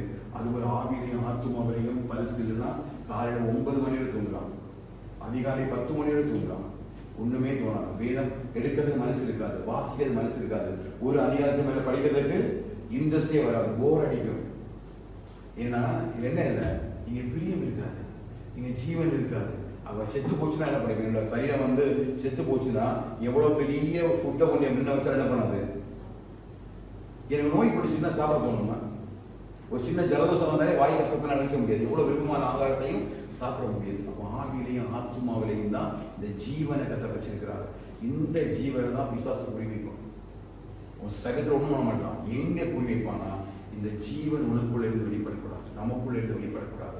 ஏன்னா அந்த ஜீவன் ஒவ்வொரு நாளும் காலைதோறும் புதிய கிருபைகளை தந்து நம்ம நேற்றை உள்ள கிருபையில் எனக்கு, இன்னைக்குள்ள கிருபையில் நாளைக்கு, உங்களுக்கு போயிட கிருபையில் எனக்கு, எனக்கு போயிட கிருபையில் அப்பளுக்கு, ஒவ்வொரு நாளும் புது புது கிருபைகளை தந்து கர்த்தர் நம்ம விளையாடுகிறார். செக் பண்ணி பாருங்க. அதிகாலையில் ஒரு நாள் பாருங்க, காலையில் எழும்புறதுக்கு அடிக்குதான் பாருங்க, தட்டி எழுப்புதா, ஜீவன் துடிக்குதான் பாருங்க. ஆத்மா சொல்ற எலும்பு கர்த்தரை ஆராதே. அதிகாலையிலே தேடுகிறவர்கள் என்னை கண்டடைவார்கள். அதிகாலையில தேடுதற்கு ஆத்மா அடிக்குதா, பல்ஸ் அடிக்குதா? வேத வசனம் வாசிக்காம மொபைல் எடுத்து நோண்டுற நேரம் அடிக்குதா? நிறைய நேரம் மொபைலே நோண்டுறதுக்கு ஒரு பிரச்சனை இல்லை, ஆனால் வேத புத்தகத்தை திருப்பக்கூடிய நேரம் கொஞ்சம் பல்ஸ் அடிக்கல, போர் அடிக்கல. அடிக்கணும், இருதயம் அடிக்கணும், வேத வசனத்தில் இருக்கணும். இரவும் பகலும் கர்த்தருடைய வேதத்தில் பிரியமாக இருந்து தியானமாக இருக்கிற மனுஷன் ஆக்கியவான். அவன் நீர்க்காலின் ஒரு மனிதப்பட்டு தன் காலத்தில் தன் கனியை தந்து இடையிலாக இருக்கிற மரத்தை போடுவான். அவன் செய்வது கைவிட்டு செய்வது எல்லாம் வாய்க்கும். நீ என்ன விருப்பறீங்களோ உங்க மன விருப்பத்தின்படியே கத்த தந்தரலி, உங்க ஆலோசனைகள் எல்லாம் கத்த நிறைவேற்றி வராங்க. எப்போ தெரியுமா? இந்த அடி கரெக்டா இருக்கா செக் பண்ணி பாருங்க. காலையில துடிக்குதா, ஆண்டவரை துடிக்குதா? அதான் காவி சொல்வாரு, என் ஆத்மா ஜீவனுள்ள தேவன் மேலே தாகமா இருக்கிறது. தாகம், ஆத்மா தாகம். அது ஃபுல்லா ஆத்மா தான் பேசுறாரு. ஆத்மாவுடைய தாகம் தான் பரிசு. அவருடைய வாழ்க்கையில மறந்துடாதுங்க. ஒவ்வொரு நாளும் எங்க போனாலும் என்ன இருந்தாலும் ஒவ்வொரு நாளும் கண் விழிக்கும் பொழுது ஒரு இருதயம் அடிக்கணும். ராத்திரி மாம்சம் தூங்கணும், ஆவி ஆத்மா முடிச்சிருக்கணும். கடைசி காலம் அவர் வரும்பொழுது சத்தத்தை இந்த அந்நிய கண்களால இல்லை, சொந்த கண்ணால காண என்ன பண்றாரு? இந்த மாம்ச கண்களால இல்லை, நமக்குரிய ஆவிக்குரிய கண்கள் இருக்குது. அதான் தாவி சொல்றாரு, உடைய வேதத்துள்ள அதிசயங்களை பார்க்கும்படிக்கு என் கண்களை திறந்தரணும். ஜெபிங்க, அந்த கண்களை கத்த திறந்தரணும். ஒரு ஆவிக்குரிய கண்கள் தரிசனங்களை பார்ப்பதற்கு. தேவன் நம்முடைய குடும்பத்துல நம்முடைய பிள்ளைகளுடைய வாழ்க்கையில செய்யக்கூட காரியங்கள் எல்லாம் நைட்டு கத்த பேசுவார், தரிசனத்தை சொல்லுவார், சொப்பனங்களை காணப்படும். இதெல்லாம் என்னன்னா ஒரு ஆவிக்குரிய உலகத்துல நம்ம அறியாமலே ஒரு ஜீவன் இருக்குது. நம்ம அறியாமலே ஒரு ஜீவன் இருக்குது. அந்த ஜீவன் தான் நம்ம தேவனுடைய நித்திய ஜீவனுக்குள்ள பிரவேசிப்பது மாத்திரமல்ல, அவர் வரும் பொழுது அந்த வருகைக்கு நம்மை ஆயத்தப்படுத்துவதற்கும் ஜீவன் நமக்கு கிரியை செய்யும். ஆமே. உங்க சரீரத்தில் இருக்கிற பல்சை செக் பண்றீங்களோ இல்லையோ, அது இருந்தாலும் இல்லைனாலும் அது அங்கிருந்து வாங்குது. ஏன்? கர்த்தர் நமக்கு நியமித்திருக்கிற நாட்கள் எவ்வளவோ அவ்வளோ நாட்கள் இருக்கும். அது யாருடைய கருத்து இருக்குது? இந்த ஆவி ஆத்மாவோட பல்சை ஆடுறது என் கிரியையிலையும் என் உண்மையிலையும் தான் இருக்கு. சொல்ல முடியுதா? மாம்சத்தை கத்த தந்த நாட்கள் 70 வருஷமோ 80 வருஷமோ, அதை யாரும் கூட்ட முடியாது, குறைக்க முடியாது. ஒருவனும் ஆவியை அடக்கி வைக்க முடியாது பிரசங்க இருக்குது. அது தந்த தேவனிடத்தில் திரும்பி போகும். அது கர்த்தர் தருகிறது. ஆனா ஆவியையும் ஆத்மாவையும் ரட்சிப்பது ஒரு பல்ஸ் நமக்கு தந்திருக்கிறாரு. இந்த பல்ஸ் எதை பேஸ் பண்ணிருக்குன்னு கேட்டீங்கன்னா, நம்ம கிரியையும் உண்மையும் கர்த்தருக்கு எப்படி நடக்குதோ, கர்த்தர் வசனத்துக்குள்ள எப்படி இருக்கிறோமோ அப்படியே அந்த பல்ஸ் இருக்கும். இந்த பல்ஸ் முடிஞ்சிச்சு அப்படின்னா கிருபையை விட்டு விதைக்கணும். கிருபையோட நாட்கள் முடிந்தோம், பிசாசு தூக்கிட்டு போயிடுவான். அப்போ நிர்மூலமாகாம இருக்கணும்னா நிற்கணும்னா கர்த்தருடைய கிருபையில் நிற்க முடியும். அவருடைய ஜீவன் நம்மள பெருகட்டும். இந்த வசனத்துக்கு ஒவ்வொரு எழுத்துக்கும் ஒரு ஜீவன் இருக்குது. அந்த ஜீவனை அந்த 100% ஒரு விசுவாசிங்க. அந்த ஜீவனை நமக்குள்ள பெருக பண்ணுங்க. மாம்சத்தில் உள்ள ஆகாரத்தினால மாத்திரமல்ல, தேவனுடைய வாயிலிருந்து புறப்பட வார்த்தையினாலேயும் கர்த்தர் நம்மை பிழை கூட்ட முடியும். அதுதான் இந்த வார்த்தையுடைய ஜீவன். அதுதான் நம்ம வாழ்க்கையின் அனுதின பூஜை. அப்ப ஜீவன் இருந்தாச்சுன்னா நம்ம என்ன செய்வோம்? ஒரு நாள் சாப்பிடாம இருக்க முடியுமா? எதுவும் இருப்பீங்க. ஒரு நாள் சாப்பிடாம தண்ணி சண்டை போட்டுலாம் அம்மாட்டில் சண்டை போட்டு அப்படின்னு இருக்கிறதெல்லாம் இல்லை. ஆனால் கண்டிப்பாக ஒரு ஜீவன் இருந்தது என்ன இருக்கும்? பசி இதுதான் இல்லையா? இதுதான் கடைசியாக தெரிஞ்சிடும். கிச்சனில் வேலை செய்யணும் வயலை போட்டுட்டு நம்ம வேலையை பார்ப்போம். அதுபோல் நமக்கு இன்னொரு உலகம் இருக்குது. ஆவிக்குரிய உலகத்தில் ஆவியிலே மாற்றுமான பரிசு ஒரு ஜீவன் இருக்குது. இந்த ஜீவனை அனுதினமும் ஆகாரத்துக்காக தெளிக்கணும். அதனால தானியல் 3 வேளையும் வச்சுதான் ஜெபம் பண்ணா. இன்னொரு ஜெபம் பண்ணா யார் வேலை 3 வேளையும் எங்க இருக்குது? சங்கீதத்தில் இருக்குது. 3 வேளை அந்தி சந்தி மத்தியான வேளையில அவன் தேவனை நோக்கி ஜெபம் பண்ணினான். ஏன்னா இவங்களுடைய ஆத்மா துடிச்சுது. 3 நேரம் சாப்பாடு இல்லைன்னா அவன் அடிச்ச முடியாது, தூங்க முடியாது. அதனால எல்லா விதமான ஆபத்தில் இருந்து கர்த்தர் வைத்தார். ஆமென். அந்த ஜீவனை நம்ம கொடுத்திருக்கார். அப்படி எழுதலாமா? வேத புஸ்தகத்தை எடுத்து அப்படி நம்ம எழுந்து 1 நிமிடம் தெய்வ சமுத்திர ஆண்டவரே, இந்த பல்ஸ் எனக்குள்ள இந்த முதல் இருக்கிறோம். நம்ம நிறைய ஜீவனை கூட வைக்கும். நன்மை தீமை அறியத்தக்கதான அந்த ஆவியெல்லாம் நம்ம ஆண்டவர்கிட்ட கேட்கிறோம். வந்து நம்ம சில காரியங்கள் விண்ணப்பங்களை தேவனுடைய சமூகத்தில் வைத்திருக்கோம். எல்லாரும் அப்படியே வேதத்தை அப்படியே அழைத்து வச்சிருக்கேன். ஆண்டவருக்கு ஆண்டவரை ஆவியையும் ஆத்துமாவையும் ஒவ்வொரு நாளும் ஜீவன் வெளிப்படுவதற்கு ஆண்டவரை கிறிஸ்துவின் உபதேசத்தில் அவர்கள் நடக்க எனக்கு இருவையாக இருக்கப்பா. நம்ம இவ்வளவு நாள் எப்படி வாழ்றோம்னு எனக்கு தெரியல. ஒரு நாள் எழும்பும் பொழுது அந்த ஜீவன் நமக்குள்ள வெளிப்பட்டு ஏதோ காலையில் எழும்பணும், கடமைக்காக நம்ம ஜெபிக்கணும், வேலைக்கு போகணும், ஜெபிக்கணும் அப்படின்னு மாம்சத்தினுடைய ஒரு திருப்திக்காக நம்ம ஜெபிக்கிறோமா? இது ஆவி ஆத்துமா ஒரு பல்ஸ் அடிக்குதான். கர்த்தருடைய கிருபை காலையில் ஓடும் புதியதாக இருக்குது. தயவு செய்து எல்லாம் எப்படி ஒன்று போஸ்ட்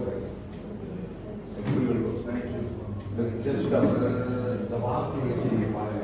ஏன்னா ஆண்டவர் வரும்பொழுது இந்த ஆவி ஆத்மாவில ஜீவன் இல்லைன்னா அது உயிர்மைச்சு அடையவே முடியாது. சத்தம் கேட்கவே செய்யாது. பரிசுத்தவான்கள் தான் அந்த சத்தத்தை கேட்க முடியும். யார் பரிசுத்தவான்கள்? கிறிஸ்துவின் உபதேசத்தில் நடக்கிறவர்கள், கிறிஸ்துவை உடையவர்கள் தான் பரிசுத்தவான்கள். ஆண்டவரை இந்த கிருபைகளுக்கு தாருங்கப்பா, இந்த கிருபைகளுக்கு தாருங்கப்பா. ஆவியிலே ஆத்துமாவிலே அந்த ஜீவன் எங்களுக்குள்ள பெருகட்டும். அந்த ஆவியிலே ஆத்துமாவிலே ஜீவன் பெருகட்டும். ஆவியிலே ஆத்துமாவிலே ஜீவன் எல்லாரும் வாயிலிருந்து ஜெபிக்கணும். கர்த்தர் ஆவியானவர் சொல்றதை நான் சபைக்கு சொல்றேன். அமைதியா இருக்காங்க. தேவ சமூகத்தில் ஜெபிங்க. ஆண்டவரே அப்படிப்பட்ட கிருபை எங்களுக்கு தாங்க. எங்கள் ஆவி ஆத்துமாவில் அந்த ஒரு பல்ஸை நாங்கள் ஒவ்வொரு நாளும் அவருடைய சித்தத்தை செய்வதற்கு ஆண்டவரே கிருபையாக எங்களை ஒப்பு கொடுக்கிறோம்.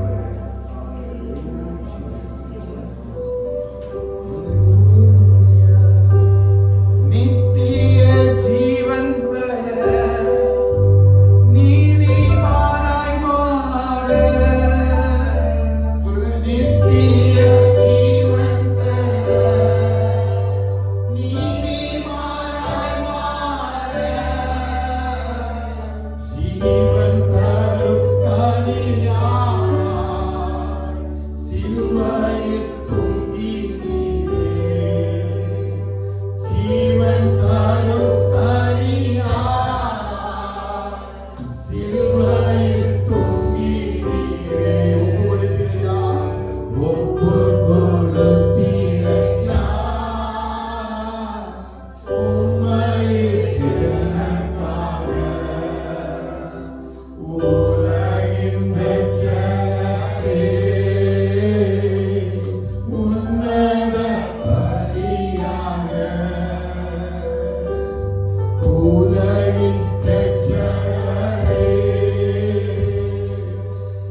ஆத்மாவிலோட எல்லா ஆசையும் நீங்க பரிசுத்த வாக்குதலை பூரணத்தோடு கூட பெற்றுக்கொள்ள ஆண்டவரே, நீங்க பேசின வார்த்தைகளுக்காக ஸ்தோத்திரம்.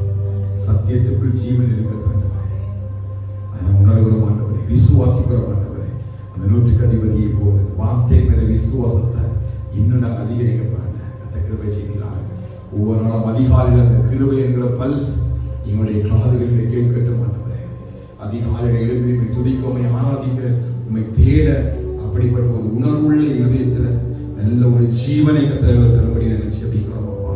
அந்த ஜீவனானவர்களை நித்திய ஜீவனுக்குள்ள வழிநடத்தும்படியாக நாங்கள் ஜெபிக்கிறோம். உங்களுடைய வார்த்தையை விசுவாசிக்கிறவன், வார்த்தையின்படி நடக்கிறவன், உங்களிடத்தில் அன்பு கூறுவன் தான் நீ கடைசி நாட்கள் ஆண்டவரே நீ எழும்ப பண்ணுவீங்கப்பா. அவன் நித்திய ஜீவனை அடைபடி கிளம்ப பண்ணீங்க ஆண்டவரே. நீங்கள் தந்திருக்கிற வெளியேற பெற்ற பொக்கிஷமாகிய அந்த பிதாவினுடைய பரிசுக்காக நன்றி ராஜா.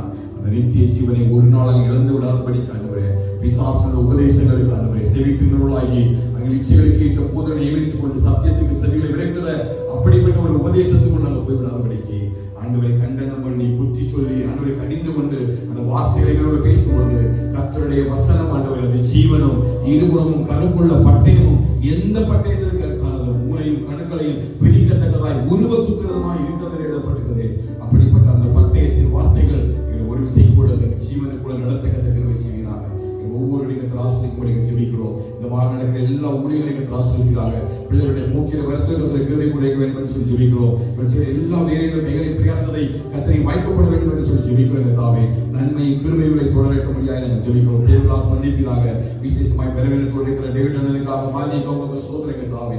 நாளில் ஆறுவதை கலந்து கொள்ள முடியாத சூழ்நிலையிலும் கத்த நல்ல பலத்தை சுகத்தை நம்முடைய பிள்ளைகளுக்கு கொடுத்து ஆண்டவரே அப்பா கிருபையார் வரக்கூடிய நாட்கள்ல ஆண்டவரை சேர்ந்து ஆண்டவரை ஆராதிக்க துதிக்கத்தக்கதான கிருபைகளை கத்தனை தர வேண்டும் என்று சொல்லி ஜெபிக்கிறது தாவே. தெய்வ கிருபைகளுக்குள்ள இலக்கத்துக்குள்ள அதை மூடிக்கொள்ள வேண்டும் என்று சொல்லி ஜெபிக்கிறது தாவே. துதியும் கனமும் மகிமையெல்லாம் நமக்கு செலுத்துவோம். இயேசுவின் நாமத்தில் ஜெபிக்கிறோம் எங்கள் ஜீவனான பிதாவே.